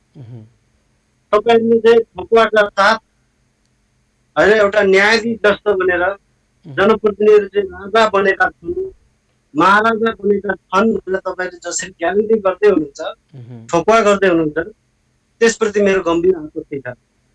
हुन्छ, आपत्ति राख्न पाइन्छ मेयर साहब, आपत्ति राख्नुहोस्। तर रतुवामाई नगरपालिकामा ल्याएर तपाईँहरूले ठग्दै हुनुहुन्छ, त्यसकारणले तपाईहरुको यो भनाइप्रति मेरो आपत्ति छ। आपत्ति राख्न पाइन्छ। हामीले सम्बन्धित व्यक्तिकै आवाज राखेका छौं है। तपाईले हेर्नु भएको छ रिपोर्ट भने सम्बन्धित व्यक्तिकै आवाज हामीले राखेका छौं, उहाँले आरोप लगाएको छन् भनेर मैले भनिरहेको छु। न्यायाधीश बन्ने अधिकार छैन, न्यायाधीश बन्ने अधिकार छैन। म राजा बनेको छु भने कहाँ राजा, मैले कहाँ राजा भनेको छु म आफूलाई, तपाईले त्यो प्रमाणित गर्नु पर्यो हैन। त्यसैले तपाईहरुले चाहिँ राजा महाराजा चाहिँ जनप्रतिनिधि, मेयर, उपमेयर, वडा अध्यक्षलाई राजा महाराजा भन्न मिल्दैन। रविनजी यहाँ कुरा नबुझ्ने समस्या रहेछ यहाँलाई। हामीले प्रवृत्तिको कुरा गरेका छौँ। रविनजी सुन्नुहोस् न, तपाईलाई सुन्नु न, रविनजी बोल्ने कुराको कम्पिटिसन गरिरहेका छैनौँ क्या। तपाईँले सुन्नुहोस्। तपाईँको रिपोर्टरले जब यहाँ आएर रिपोर्ट लियो भनेदेखि कम्तीमा यहाँको स्थानीय वार्ड छ, त्यहाँको बजार समिति छ, उनीहरूको पनि प्रतिक्रिया लिनुपर्छ। तपाईले मेरो सबै कार्यक्रम हेर्नु भएको छ। म कार्यक्रमको पृष्ठभूमिमा के भनिरहेको छु सुन्नु धर्म हो जस्तो मलाई लाग्दछ है। त्यसकारणले तपाईले लिनु पर्थ्यो। खैर तपाईले त्यहाँ रिपोर्टिङमा लिनु भएन, कम्तीमा दुवै तर्फको चाहिँ भनाइ राखिदिनु भयो। यो घटना स्वयं गंगा प्रसाद भगतले 2 महिना अगाडि सम्मानित जिल्ला अदालतमा मुद्दा हाल्नु भएको छ। उहाँहरूले मुद्दा चाहिँ नगरपालिकालाई विपक्षी, जनप्रतिनिधिहरूलाई विपक्षी बनाएर उहाँले मुद्दा हाल्नु भएको छ र अन्तरिम आदेश जारी गरी पाऊँ। यो बजारमा रहेको नम्बरी जग्गा, मेरो नाममा रहेको नम्बरी जग्गामा मैले भोगचलन मेरो राजी खुसी अनुसार चाहिँ भोगचलन गरी पाऊँ भनेर उहाँले आदेश माग्नु भएको थियो। त्यो आदेश जारी भएन है। आदेश जारी नभइसकेपछि अहिले त्यो मुद्दा अहिले पनि विचाराधीन छ अदालतमा। र तपाईको कुरा सक्यो, म तपाईलाई स्पष्ट बनाऊ। तपाई कुरा स्पष्ट नभइकन एकरो बोलेर त कहाँ हुन्छ रविनजी? सुन्नुस् न, तपाई कुरै नसुनिकन एकरो बोलेर हुन्छ? सुन्नुस् रविनजी, सुन्नुस्। तपाईले कुरा सुन्नु भएन भने तपाईलाई मैले तपाईको आवाज बन्द गर्नु पर्नमा बाध्य हुन्छ। तपाई मेरो कुरा सुन्नुस् भने रविनजी, तपाई मेरो कुरा सुन्नुस् न। कुरै नबुझिकन एकरो गराएर हुन्छ? ए रविनजी कुरा सुन्नुस् न, तपाईँ कस्तो खालको मान्छे भने एकरो गराइरहने, आफ्नो मात्रै कुरा भन्ने नि। मेरो प्रश्नै नसुनिकन उल्टो बुझेर हुन्छ त? पहिला सुल्टो बुझ्नुस् न। तपाईँलाई राजा कहाँनिर भनेका छौँ हाम्रो रिपोर्टमा? यस्तो खालको मनोवृत्ति देखिएको छ भनेका छौँ, प्रवृत्ति भनेका छौँ। तपाईँ रविन राईलाई राजा कहाँनिर भनेका छौँ? उल्टो बुझ्ने। सुन्नुस् न, सुन्नुस् भन्दैछु त। अब तपाईँ बुझ्नुहुन्न, कुरै बुझ्नुहुन्न, तपाईँसँग छलफलै किन गर्छौँ कि हामी? तपाईँलाई हामी प्रमाणित गरेर देखाउँछौँ नि त। सुन्नुहोस् न, केही जनप्रतिनिधिमा यो प्रवृत्ति हावी भएको छ भनेका छौँ। हामीलाई नसिकाउनुहोस् भने के भन्ने के नभन्ने हामीलाई नसिकाउनुहोस्। सुन्नुहोस् न रविनजी, तपाईँ पुरै सुन्नुहुन्न भने म तपाईँलाई काट्छु है, तपाईँको आवाज म बन्द गर्छु। मेरो कुरा सुन्नुहोस्। तपाईँ मेयर साहब, तपाईँ मेरो कुरा सुन्नुहोस्। तपाईँलाई हामीले राजा भनेका छैनौँ। पहिलो नम्बर तपाईँलाई हामीले राजा भनेका छैनौँ। यस्तो प्रवृत्ति देखा परेको छ भनेका छौँ। के भन्ने के नभन्ने तपाईँ निर्णय गर्ने होइन। पाइन्छ पाइँदैन भने जानुहोस् सम्बन्धित निकायमा गएर उजुरी हाल्नुहोस्। मिडियाले के भन्न पाउँछ के भन्न पाइँदैन तपाईँले तय गर्ने हो। तपाईँले तय गर्ने हो मेयर साहब। तपाईँलाई चित्त बुझ्दैन भने जानुहोस् सम्बन्धित निकायमा। तपाईँलाई राजा भनेका छैनौँ भने, तपाईँलाई राजा भनेका छैनौँ, स्पष्ट छ त्यो रिपोर्टमा। तपाईँलाई राजा भनेका छैनौँ। नचाहिँदो कुरामा न्यू नखोज्नुहोस् न। त्यो महत्त्वपूर्ण समय तपाईँसँग न्यू खोजेर हामी पाउँदैनौँ। ए रविनजी सुन्नु, तपाईँको अहिलेको शैलीले के भनिरहेको छ? तपाईँको अहिलेको शैलीले के भनिरहेको छ? अरूको कुरै नसुन्ने तपाईँको यो शैलीले के भन्छ? ल अब सुन्नुहोस् है त, मेरो कुरा सुन्नुहोस्। अब पहिलो नम्बर तपाईँलाई रिपोर्टमा राजा महाराजा भनिएको होइन, यो प्रवृत्ति बढेको छ भनेर आशंका गरिएको छ। दोस्रो नम्बर मेरो कार्यक्रमको पृष्ठभूमिमा मैले के भनिरहेको छु भने तपाईँमाथि आरोप लागेको छ, गंगा प्रसाद भगतले आरोप लगाउनु भएको छ भनेको छु। यो आरोपको कुरा मात्रै। त तेस्रो नम्बरमा हामी के गरिरहेका छौँ भने गंगा प्रसाद भगत तपाईँको नगरवासी एकजना व्यक्ति, तपाईँ जनप्रतिनिधिलाई आरोप लगाइसकेपछि तपाईँकै आवाज सुनौँ भनेर तपाईँलाई जोडिरहेका छौँ। अनि यो कसरी तपाईँमाथि राजा भनेको भन्ने कुरा भयो, अनि यो कसरी एकपक्षीय भयो? तपाईँलाई जोडेर तपाईँको पक्षको कुरो तपाईँ मेयर साहबले बोल्न दिइरहेका छौँ। रिपोर्टभन्दा बढी समय तपाईँ बोलिसक्नुभयो, अनि यो कसरी एकपछि भयो? अनि तपाईँ के भनिरहनु भएको छ? तपाईँ नेपालको पत्रकारिताको यो अभ्यासको सामान्य कुरालाई बुझ्नुहुन्न कि कुरै बुझ्नुहुन्न कि होइन भने ल भन्नुहोस्। तपाईँमाथि लागेको आरोपको खण्डन गर्ने अवसर हामीले तपाईँलाई दिइरहेका छौँ। मेयर साहब आफ्ना कुरा भन्नुहोस् न, आरोप नलागिकन आफ्नो खण्डन गर्नुहोस् न। तपाईँहरूले जुन अवसर दिनुभएको छ त्यो कुरा ठिकै छ, तर मेरो एउटै मात्रै कुरा, जब तपाईँको रिपोर्टर फिल्डमा आयो भने त्यहाँ त्यो वार्डको, त्यहाँको बजार व्यवस्थापन समिति छ, त्यहाँको वार्डको जनप्रतिनिधि कम्तीमा उनीहरूको पनि त एउटा दुईटा सबैको प्रतिनिधित्व गरेर उहाँहरूले बजार व्यवस्थापनलाई दोषै लाउनु भएको छैन क्या मेयर साहब। जसलाई दोष लाग्यो हो जसलाई आरोप लाग्यो, यहाँमाथि आरोप लाग्यो, यहाँलाई हामीले मौका दिइरहेका छौँ भने अनि तपाईँ किन रिसाइरहनु भएको छ, तपाईँ किन आक्रोशित भइरहनु भएको छ? तपाईँलाई त यो सुनौलो मौका हो। भगत त्यहाँले जसले गङ्गाप्रसाद भगतले तपाईँमाथि आरोप लगाउनु भएको छ, त्यो आरोपको खण्डन गर्ने सुनौलो मौकालाई तपाईँ किन खेर फालिरहनु भएको छ भन्नुहोस् त। अब आरोप त हिजो पनि लाउनु भएको थियो। आरोप लगाइसकेपछि उहाँ आफै अदालत जानुभयो होइन।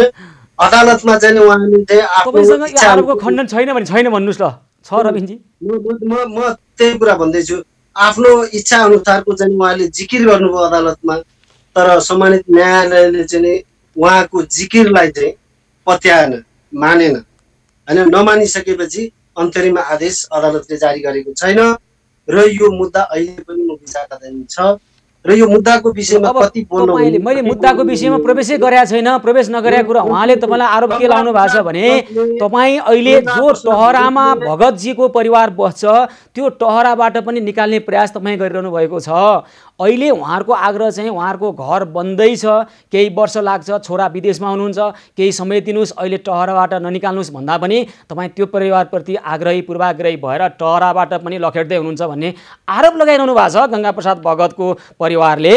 तपाईँको जवाब भन्नुहोस् न, म मुद्दातिर प्रवेशै गरेका छैन। मैले हिजो पनि तपाईँसँग अनौपचारिक कुरा भएको थियो होइन। गङ्गाप्रसाद भगतको टहराको विषयमा बजार व्यवस्थापन समितिले अब यो लकडाउन खुलेपछि यो टहरामा सधैँभरि चाहिँ बस्नु हुन्न भन्ने हिसाबले चाहिँ बजार व्यवस्थापन समितिले गङ्गाप्रसादको त्यो अहिले बसिरहेको ठाउँमा गएर बजार व्यवस्थापन समितिले कुरा राखेको छ। दसैँतिर तपाईँहरूले छोड्नुपर्छ, खाली गराइदिनुपर्छ भनेर बजार व्यवस्थापन समितिले भनेको भन्ने कुरा म कहाँ आइपुगेको छ र त्यो विषयमा मेरो चाहिँ कुनै चासो पनि छैन। तपाईँको एकजना नगरवासी बिल्लीबाट हुँदैछ, तपाईँलाई चासो छैन मेयर साहब?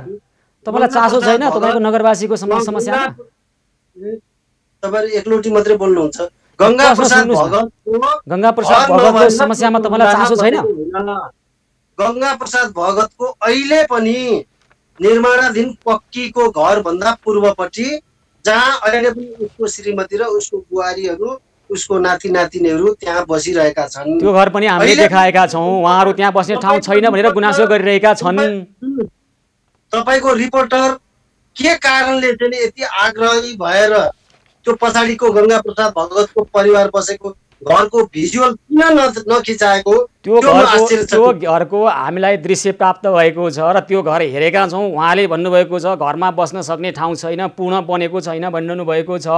गङ्गाप्रसाद भगतको समस्यामा तपाईँलाई चासो छैन भनिसक्नु भएको छ। यसो भनेपछि थप थप थप विषयमा अब छलफल गर्न नपर्ला रविनजी। अदालतले जे भन्छ त्यही गर्नु पर्ला। जसको शक्ति त्यसकै भक्ति होला। सके बस्नु होला, नसके तपाईँहरूले खेद्नु होला, यही भनौँ म।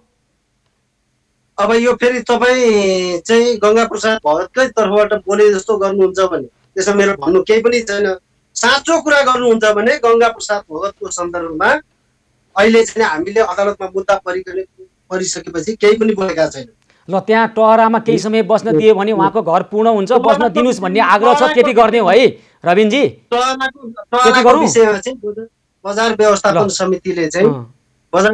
समितिले तपाईँ आफ्नो घरमा गएर बस्नुहोस् भनेर भनेको होइन। उसको घर छ, अहिले पनि घर छ जहाँ पक्का घर निर्माणाधीन छ। त्यो घर पनि हामीले देखाएका छौँ। हस् मेयर साहब, अब यसो गरौँ, तपाईँकै नगरवासी हुन्, तपाईँको नगरवासीलाई तपाईँले अन्यायमा पर्न दिनुहुने छैन भन्ने हाम्रो अपेक्षा छ र अन्यायमा पर्न दिन लाग्नुभयो भने हामी फलोअप गर्नेछौँ, खबरदारी गर्नेछौँ। जेसुकै आरोप लगाउनुहोस् मेयर साहब, स्वीकार्य छ।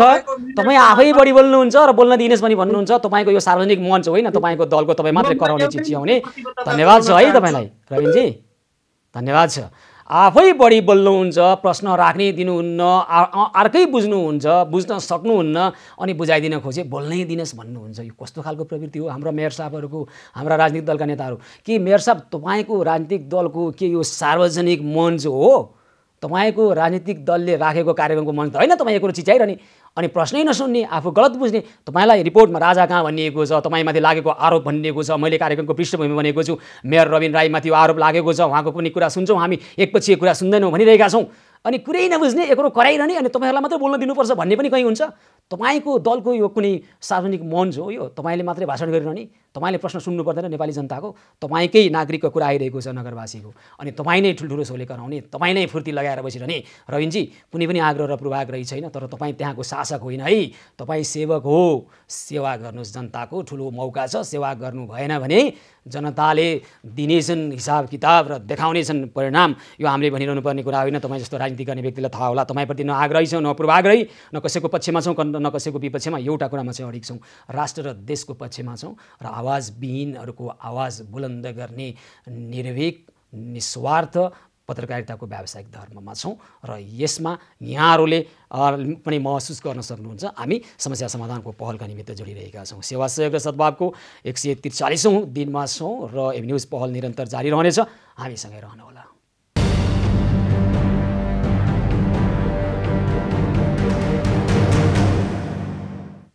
सेवा सहयोग र सद्भावको 143औं दिन एबी न्युज पहलको यो विशेष प्रस्तुतिमा पुनः स्वागत छ। आदरणीय दर्शकवृन्द, हामी अहिले लागिरहेका छौँ देशभित्र र देश बाहिरबाट आएका विविध खालका समस्या र ती समस्यालाई सम्बोधन गर्ने एबी न्युज पहलको विशेष प्रस्तुतिमा। दर्शकवृन्द, तपाईँ हामीले विभिन्न सरकारी कार्यालयमा जाँदा त्यहाँको आँगनमा, सरकारी कार्यालयको क्षेत्रफल अथवा त्यहाँभित्र प्राङ्गणमा तपाईँ हामीले देख्ने गर्छौँ पुराना गाडीहरू र कतिपय त नयाँ अवस्थामा रहेका सवारी साधनहरू, र ती सवारी साधनहरू बिस्तारै बिस्तारै कुहिँदै गइरहेका हुन्छन् र कौडीको भावमा पनि बिक्ने नबिक्ने परिस्थिति हुन्छ। र सकेसम्म यस्ता सवारी साधनहरूमा त्यहाँको चालक मार्फत अथवा त्यहाँ जसले त्यसको प्रयोग गरेको हुन्छ त्यसले दुरुपयोग गर्ने गरेको खबर त आउने गर्छ र अलिकता बिग्रेपछि यसरी थन्काइन्छन् र तपाईँ हामी सबैको पैसाले रकमले किनेको हो। दर्शकवृन्द, यहाँलाई लाग्न सक्ला यो त सरकारी सम्पत्ति हो, सरकारी सम्पत्ति तपाईँ हामी सबैले तिरेको करबाट उठेको राजस्वबाट तिरेर किनेको सम्पत्ति हो र यस्तो अवस्थामा रहिरहेको छ विभिन्न ठाउँमा। यस्तो अवस्थामा रहेका यी सामग्रीलाई हामीले समयमै सदुपयोग गर्न सकेको भए करदाताको कर रकमबाट किनेका साधन, सवारी साधन, सामग्रीहरूको यसरी जसरी व्यथितिपूर्ण रूपमा भण्डारण गरिएको छ र यसको मूल्य ह्रास भइरहेको छ, यसले गर्दा करदाताले तिरेको कर रकम, राजस्व र आर्थिक क्षति पुगेको छ। यस्तो व्यथिति सङ्घीय सरकार, प्रदेश सरकार तथा स्थानीय तहमा समेत रहेको छ र यो विकृतिको अन्त्य हुनुपर्छ। नेपाली जनताको रगत पसिनाबाट किनिएका यस्ता सवारी साधन र अन्य सामग्रीको सही सदुपयोग हुनुपर्छ। यो तपाईँ हामी सबैको साझा सम्पत्ति हो। यही साझा सम्पत्तिको जसरी दुरुपयोग भइरहेको छ यसको अन्त्य हुनुपर्छ, यसको सदुपयोग हुनुपर्छ। सकेसम्म महँगा गाडी किन्ने, सवारी साधन किन्ने, जनता खान नपाएर भोकभोकै तडपिरहेको छ, औषधि उपचार नपाएर अस्पतालमा छटपटाइरहेको छ। तर सम्बन्धित निकायका हाकिम साहबहरू, नेताज्यूहरू, मन्त्री र अहिले त मेयर, उपमेयर, अध्यक्ष, उपाध्यक्ष, वडा अध्यक्ष अनि उहाँहरूले चाहिँ सरकारी सम्पत्तिबाट सुखभोग गर्ने, सुख सुविधा लिने र लिइसकेका अथवा यसरी प्रयोग गरिसकेका यी सामग्री र सवारी साधनलाई पनि जसरी कौडीको भावमा पनि नबिक्ने परिस्थिति सिर्जना गर्ने। अहिले देखाएको सवारी साधन बाहिर सध्दैछ, भित्रको इन्जिन पनि बेचेर खाइसकेको अवस्था छ धेरै ठाउँमा। यही विकृति अन्त्य गर्नका निमित्त अधिवक्ता पदमबहादुर श्रेष्ठले सर्वोच्च अदालतमा एउटा मुद्दा दायर गर्नुभयो र सर्वोच्च अदालतले एउटा आदेश दियो। अबको 6 महिनाभित्र यस्ता खालका समस्यालाई समाधान गर्नका निमित्त प्रतिवेदन तयार गर्न सरकारलाई आदेश दियो र यसरी प्रतिवेदन तयार गर्दा लाग्ने खर्च प्रधानमन्त्री तथा मन्त्री परिषदको कार्यालयबाट बेहोर्न आदेश दियो सर्वोच्च अदालतले सरकारलाई। र त्यो प्रतिवेदन तयार 6 महिनाभित्र गरेर बुझाउने र प्रतिवेदन तयार भएर बुझाएको 30 दिनभित्र सुनवाईका लागि निवेदनको पेशी चढाउनका लागि सर्वोच्च अदालतले आदेश दिएको छ। र यस्तो खालको दृश्यको अन्त्य खोजिरहेका छौँ हामी। त नेपाली जनताले तिरेको करबाट उठेको राजस्वबाट किनिएका यस्ता सवारी साधन र सामग्रीको दुरुपयोग नहोस् र अलिकता बिग्रिँदैमा लगेर थन्काउने, नयाँ खरिद गर्ने र थन्किएका सामानलाई कौडीको भावमा पनि नबिक्ने परिस्थितिको सिर्जना किन भइरहेको छ, यसको अन्त्य कहिले हुन्छ? हामी अधिवक्ता निवेदक पदमबहादुर श्रेष्ठसँग कुराकानी गर्ने प्रयास गरिरहेका छौँ। पदमजी यतिखेर प्रत्यक्ष सम्पर्कमा आउनुभएको छ, अधिवक्ता पदमबहादुर श्रेष्ठ। पदमजी नमस्कार, कार्यक्रममा स्वागत छ यहाँलाई। नमस्ते। ल हामीले देखायौँ अघि यहाँहरूले प्रयास गरिरहनु भएको छ, तपाईँहरू अभियानमा पनि लागिरहनु भएको छ। पदमजी अब हामीलाई सिधै कुराकानी गरौँ न। जुन दृश्यहरू देखाएका छौँ नेपाली जनताको करबाट तिरेर किनेका यस्ता सवारी साधन र अन्य सामग्री यसरी मक्किएर जाने खालको परिस्थितिको यो अन्त्य हुनु पर्यो, कहिलेसँग सम्भव छ यो? वास्तवमा सम्भव चाहिँ धेरै अगाडि नै हुनुपर्ने हो। यो वर्षौँसम्म गाडीहरू सरकारी कार्यालयहरूमा थुप्रिएको छ, त्यो गाडीहरू लिलाम गरिनुपर्ने र ती गाडीहरू भनेको गरिब जनताले तिरेको करबाट चाहिँ खरिद गरिएको गाडीहरू हो। त्यो गाडीलाई जब उपयोग गरिन्छ र त्यसलाई उपयोग गरिसकेपछि त्यो गाडीहरू कहिले बिग्रिन्छ पनि, त्यसलाई मर्मत पनि गर्नुपर्छ, सम्मार पनि गर्नुपर्छ। त्यो सम्मार गरिसकेपछि त्यसलाई प्रयोगमा ल्याउनुपर्छ र त्यसरी प्रयोगमा नै नल्याइकन एउटा आर्थिक दुरुपयोग पनि भनिन्छ यसलाई। सवारी साधनको सही प्रयोग पनि नगरिकन र चल्दैको अवस्थामा रहेको गाडीहरू कार्यालयको क्षेत्रभित्र थुपारेर राखिएको छ।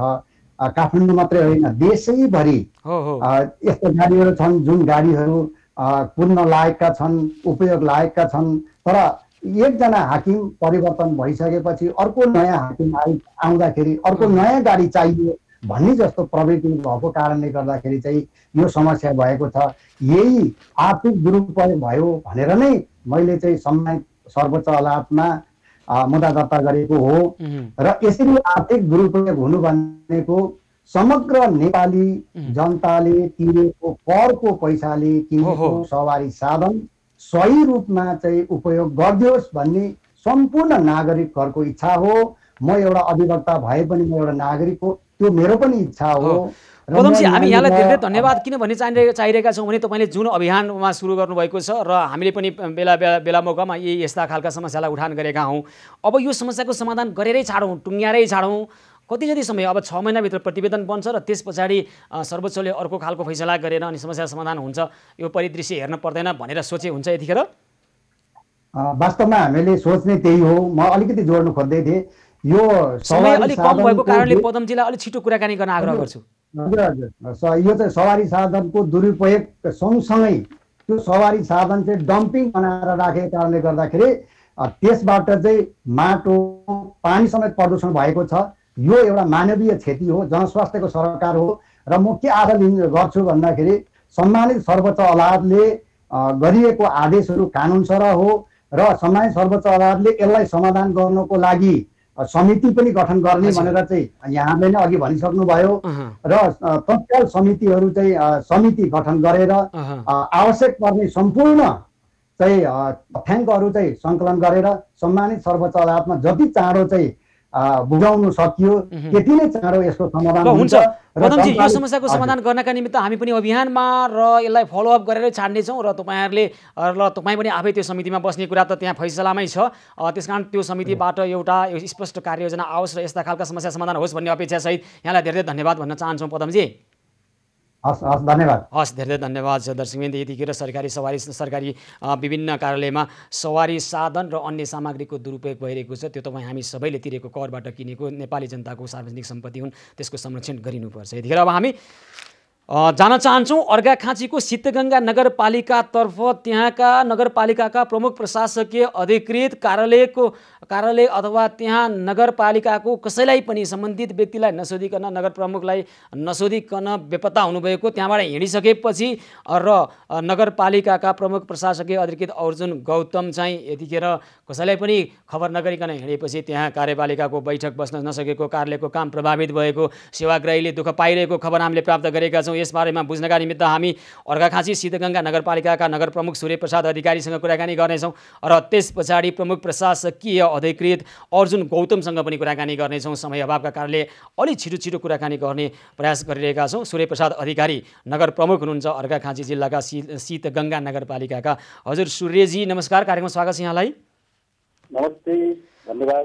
अनि यहाँहरूको अहिले हामीसँग तपाईँको नगरपालिकाको समस्या आइरहेको छ र नगरपालिकालाई प्रमुख प्रशासकीय अधिकृतले नै सोधखोज केही पनि नगरिकन त्यसै हिँडिदिएका कारणले तपाईँहरूको कार्यपालिकाको बैठक समेत बस्न नसकेको, कार्यालयको काम प्रभावित भएको, सेवाग्राहीले दुःख पाइरहेको खबर छ, सत्य हो यो? जहाँसम्म अहिले चाहिँ यो साँच्चै कुरा भन्ने हो भने हामी दुःखका साथ भन्नुपर्छ, यो कुरा हामीले मिडिया मार्फत पुर्याउन पर्ने नै होइन। हामी बाध्यता के कुरा आइरह्यो भने जब हामी शीतगङ्गा नगरपालिकाको आर्थिक वर्षको जुन कार्य सम्पादन गर्ने चरणमा अब जुन हाम्रो आर्थिक वर्ष पुरा भयो, आर्थिक वर्ष पुरा हुँदा कतिपय योजनाहरू सङ्घ र प्रदेशका योजनाहरू हामीले यो कोरोना महामारीको सन्दर्भमा विश्वभरि नै फैलिएको समस्त देशको अर्थतन्त्र जनस्तरमै पर्न गएको प्रतिकूल परिस्थितिको सामु संलग्न छ। यसै सन्दर्भमा केही साथीहरू केही समूहहरूले यो नगरपालिकाले लापरवाही गर्यो, यो नगरपालिकाले राम्रो काम गरेन, मेयरले राम्रो काम गरेन, उपमेयरले गरेन भन्ने जस्ता कुरा अभिव्यक्ति राखेर केही सामाजिक संस्थामा मेयर साहब अलि सपाट जवाब खोजिरहेको छु, समय अभाव छ है। साँच्चै के प्रमुख प्रशासकीय अधिकृत तपाईँलाई नसोधिकन हिँड्या हो? होइन, मैले यही कुरा जोड्दैछु, त्यसमा जान्दैछु। यी कुराहरूलाई लिएर नगरमा एउटा बहस छलफल प्रारम्भ भएको अवस्थामा अब म त्यति बेला म काठमाडौँ गएको थिएँ, काठमाडौँ विशेष गएको थिएँ अनि प्रमुख प्रशासकीय अधिकृतलाई त्यहाँ चिफ गेस्ट बनाएर एउटा कार्यक्रम क्याम्पस व्यवस्थापन समितिले गरेको छु। तर तपाईँ मेयर सूर्यप्रसाद अधिकारी र उपमेयर टिकाबहादुर रेशमी मगर, एकैछिन सुन्नुहोस् न, मलाई तपाईँलाई सजिलो हुन्छ। प्रमुख प्रशासकीय अधिकृत अर्जुन गौतमलाई सरुवा गर्नको लागि आउनुभयो काठमाडौँ, त्यसकारण उहाँ पनि अब त्यो सरुवालाई थमौती गर्नको लागि पावर लगाउनलाई काठमाडौँ आउनुभएको रहेछ अर्जुन गौतमजी पनि। यस्तो भएको रहेछ भन्ने कुरो आएको छ नि त। त्यही कुरा जोड्दैछु। म अहिले पनि कुनै पनि मन्त्रालयमा सीसीटीभी जडान भएको होला, सङ्घीय मामिला मन्त्रालय, सामान्य प्रशासन मन्त्रालय त्यहाँ छ, त्यहाँको रेकर्डमा छ। ती नगर प्रमुख त्यहाँ प्रशासकीय अधिकृतको सरुवा गर्न गएको हो कि होइन भन्ने त्यो म अर्जुन गौतमलाई नै सोधिहाल्छु। मेयर साहब, नगरको सम्पूर्ण प्रमुख व्यक्ति तपाईँ हो, तपाईँको नेतृत्वमा चल्नुपर्छ भन्ने हाम्रो अपेक्षा छ। तपाईँ जनताले छानेको व्यक्ति भएको कारणले जनप्रतिनिधि, जनताप्रति उत्तरदायी हुनुहुन्छ भन्ने हाम्रो अपेक्षा छ। र तर प्रमुख प्रशासकीय अधिकृतले किन टेरेन छन् त? अर्जुन गौतमलाई हामीले सोधिहाल्छु। अर्जुनजी नमस्कार, कार्यक्रममा स्वागत छ यहाँलाई। नमस्ते, धन्यवाद। अनि के गरे अर्जुनजी, तपाईँ त मेयर उपमेयरले आफूलाई सरुवा गर्न काठमाडौँ आउनुभयो, त्यस कारण म पनि पावर लगाएर अब म त्यहीँ बस्छु भनेर फेरि काठमाडौँ आउनुभएछ। कसैलाई पनि नसोधिकन आइदिनु भएछ, कार्यपालकको बैठक पनि बस्न पाएनछ, कार्यालयको काम प्रभावित, सेवाग्राही हेरेको यो के गरे अर्जुनजी तपाईँले? मैले 23 गते अब मैले चाहिँ भर्खरै काठमाडौँ आएको थिएँ, काठमाडौँ बुझाउन भर्खरै आएको थिएँ। म फर्किने थिएँ, मैले आफ्नो सेड्युल 15 दिनको सेड्युल सकेपछि त्यस पछाडि मात्र यहाँ मेरो घरमा एउटा धार्मिक कार्यक्रम थियो, त्यस पछाडि मात्र आउने क्रममा थिएँ। उहाँहरूले चाहिँ के रहर गरिहाल्नु भएछ भने यो पहिल्यैदेखि परम्परा के रहेछ भने 75मा पनि नारायण भण्डारीले सरुवा गर्न आउनुभएको छ, के अरे हरिनारायण बेलवासेलाई 76 नारायण भण्डारीलाई आउनुभएको रहेछ, 77। यो त के हो भने परम्परालाई निरन्तरता दिने एउटा फिर्लाउने भन्छ नि, त्यो तरिकाले आउनुभएको। तपाईँ जे परम्परा भए पनि नगर प्रमुखलाई नसोधिकन अनि तपाईँ हिँड्दिने, अनि तपाईँ आफ्नो उत्तराधिकारी को हो त्यहाँ दोस्रो पर्सन व्यक्ति को पनि नतोक्ने? म क्लियर गराउँछु। 23 गते उहाँलाई म यो तपाईँहरूले रहर गरिहाल्नुभयो, मलाई यहाँ बस्नु नबस्नु त्यो सवाल होइन। नेपाल सरकारले कर्मचारीलाई खटाएपछि म त्यहाँ जान्छु। तर यहाँनिर चाहिँ के त भन्दाखेरि तपाईँहरू दुईजना गएर मेरो विरुद्धमा बोल्नुभयो। मेरो काठमाडौँ मूल्याङ्कन हुने बेला साउन हुने त कर्मचारी काठमाडौँ मूल्याङ्कन हुने, म बडुवाको मुखा पुगेका मान्छेलाई तपाईँले यो नराम्रो काम गर्नुभयो। यसमा अब तपाईँले जे जान्नुभयो त्यो गर्नुभयो, जे छ त्यो उ गर्ने हो। मेरो प्रश्नको जवाब अर्जुनजीले दिए। तपाईँ नगर प्रमुखलाई नसोधिकन काठमाडौँ आउनुभयो हो? सोधेको छु मैले, सोधेको। तपाईँ निमित्त नतोकिकन काठमाडौँ आउनुभयो हो? कहनु न, म निमित्त चाहिँ छोटो समयको लागि चाहिँ निमित्त पहिला तोक्नुभयो? पहिला उयो अर्जुन नेपाललाई तोक्नु भएको छ? अर्जुन नेपाललाई लिखित रूपमा तोक्नु भएको छ निमित्त? मौखिक रूपमा। सुन्नु न, कानुनले के भन्छ भने अल्पकालीनको लागि जो सिनियर छ त्यो निमित्त हुन्छ। अनि यो कुरा नगर प्रमुखलाई जानकारी नै छैन? तपाईँको टेलिफोन किन अर्जुनजी? जानकारी सुन्नु न, जानकारी गराएर त अनि उहाँले त के भन्नुभयो, गायब भयो पनि भन्नुभयो। जबकि सरकारी एउटा गृह मन्त्रालयको जिल्ला स्थित निकायले पास दिएर म आएको छु। मेयर साहबलाई सोध्छु। मेयर साहब हजुर सुन्नुहोस् है, तपाईँ त्यो नगरपालिकाको प्रमुख व्यक्ति, नेपाली जनताले तपाईँलाई छानेका व्यक्ति है, तपाईँसँगै बढी अपेक्षा छ र उत्तरदायित्व वहनको निमित्त पनि तपाईँलाई बढी आग्रह आउन सक्छ। र यतिखेर तपाईँहरूको खिचातानीले गर्दा त्यहाँका प्रमुख प्रशासकीय अधिकृत जो चाहिँ सामान्य प्रशासन मन्त्रालयले मात्रै सरुवा र नियुक्ति गर्न सक्छ, अनि तपाईँहरूको यो खिचातानीले गर्दाखेरि अहिले स्थानीय तहले गर्नुपर्ने प्रभावकारी काममा प्रभावकारिता हुन नसकेको कारण यही हो। यहाँको मात्रै समस्या होइन, यो त एउटा प्रतिनिधिमूलक उदाहरण मात्रै हो, धेरै ठाउँमा यो समस्या देखिएको छ। अनि तपाईँहरूको खिचातानीले नेपाली जनता मारमा पर्नुपर्ने, अर्घाखाँचीका सिद्धगङ्गा नगरपालिकाका नगरवासीहरू मारमा पर्नुपर्ने, यस्तो पनि हुन्छ मेयर साहब? हो, तपाईँले उठाएको कुरा सही हो। यही मैले અહીં भनिसकेँ कि मैले गर्दै नगरेका कुरालाई प्रशासकीय अधिकृतले सरुवा गर्न गयो भन्ने एउटा तर्क, त्यो तपाईँहरूले खण्डन बुझ्ने कुरा हो। अर्को कुरा उहाँले फेरि पनि भनिरहनु भएको छ कि म सोधेर हिँड्नु रहेको छु भन्नुभएको छ। उहाँले बिहानसम्म चाहिँ मैले के भनेको छु भने यो मिटिङ सकाएर मात्र जानुहोस्। अनि म त्यस दिन चाहिँ मेरो मिटिङ 25 गते जिल्ला प्रशासन कार्यालयमा विपद व्यवस्थापन समितिको मिटिङ थियो। 3 दिन अगाडि त्यो पत्र उहाँले पाउनु भएको रहेछ।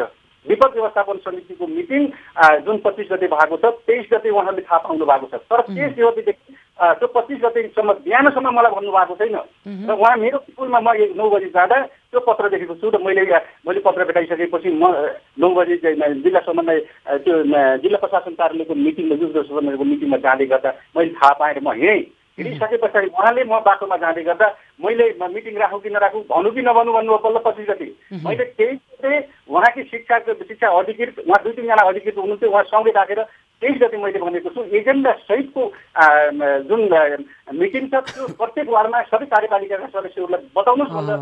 हजुर तपाईँलाई नसोधिकन उहाँ हिँड्नु भएको छ है त। म एकैछिन अर्जुनजी तपाईँले त सोध्दै नसोधी हिँड्नु भएको छ। सुन्नु तपाईँ सुन्नु न, तपाईँलाई के परेको हुनसक्छ भने तपाईँ सामान्य प्रशासन मन्त्रालयबाट यहाँ सङ्घीय सरकारबाट जानुभएको व्यक्ति, त्यस कारण त्यहाँका मेयरलाई किन टेर्नुला भन्ने पर्या हुनसक्छ। तपाईँहरूको यो आन्तरिक खिचतानीमा कसको कुरा सही कसको कुरा गलत भन्दा पनि हाम्रो चासोको विषय तपाईँहरूको आन्तरिक खिचतानीले गर्दाखेरि त्यहाँका जनताले दुःख पाए भन्ने कुरो मात्रै महत्त्वपूर्ण विषय हो हाम्रो।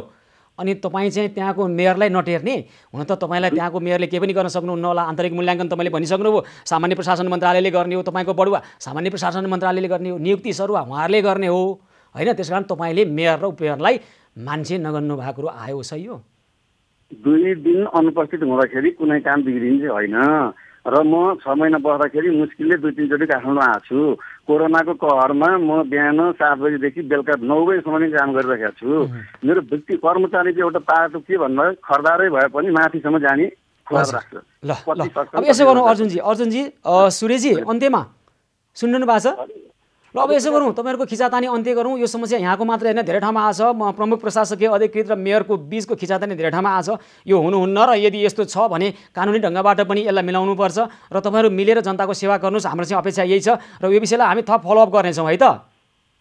ल मेरो अरू थप कुरा हुन्छ हस्, समय अभावको कारणले थप कुरा त दिनभरि नै तपाईँहरूको चल्न सक्छ दोहोरी। हामी त्यतातर्फ जान्नौँ। तपाईँहरूको यो खिचातानीले नेपाली जनताले दुःख नपाउन्, हाम्रो कुरा त्यति मात्रै हो। यो केवल अर्घाखाँचीको शीतगङ्गा नगरपालिकाको मात्रै समस्या होइन, देशका विभिन्न ठाउँमा यस्ता खालका समस्या आएका छन्। प्रमुख प्रशासकीय अधिकृतले मेयर साहबलाई नटेर्ने र मेयर साहबले प्रमुख प्रशासकीय अधिकृतलाई विभिन्न वाहनामा विभिन्न खालका अनियमिततामा संलग्न गराउन खोजेका आरोपहरू पनि आइरहेका छन् र उहाँले जिम्मेवारी लिनुपर्ने भएका कारणले गर्दाखेरि समस्या आएका खिचातानी आएका भन्ने कुराहरू पनि छन्। दुवै मिलेर समस्याको समाधान गर्नका लागि नेपाली जनताको सेवाका लागि जुट्नुपर्छ भन्ने हाम्रो आग्रह हो र कानुनी ढङ्गबाट यहाँ केही समस्या छ भने पनि यसलाई सल्टाउनुपर्छ, यसलाई सच्याइनुपर्छ र सम्बन्धित निकायले त्यो गरोस् भन्ने हाम्रो अपेक्षा हो। यो विषयलाई हामी छोड्ने छैनौँ। समस्या समाधानको पहलका निमित्त हामी निरन्तर जोडिरहनेछौँ र दर्शकवृन्द आज उठेका यी विषयका समस्याको समाधानको पहल हामीले सुरु गरिसकेका छौँ र समस्याको समाधान गर्नेछौँ र भोलि पनि हामी यस्तै र यीभन्दा पनि पृथक खालका समस्या लिएर समस्या समाधानको पहलका निमित्त आउनेछौँ। सेवा सहयोग र सद्भावको 143औं दिन एभेन्यूज पहलको यो विशेष प्रस्तुतिको समय सकिएको छ। कार्यक्रमबाट म सुशील पाण्डे लगायत सम्पूर्ण युनिटलाई बिदा दिनुहोस्। यहाँहरू भने खबरभित्रको खबर र एभेन्यूज पहलका निमित्त हेर्दै गर्नुहोला एभेन्यूज खबर। हस्त नमस्कार।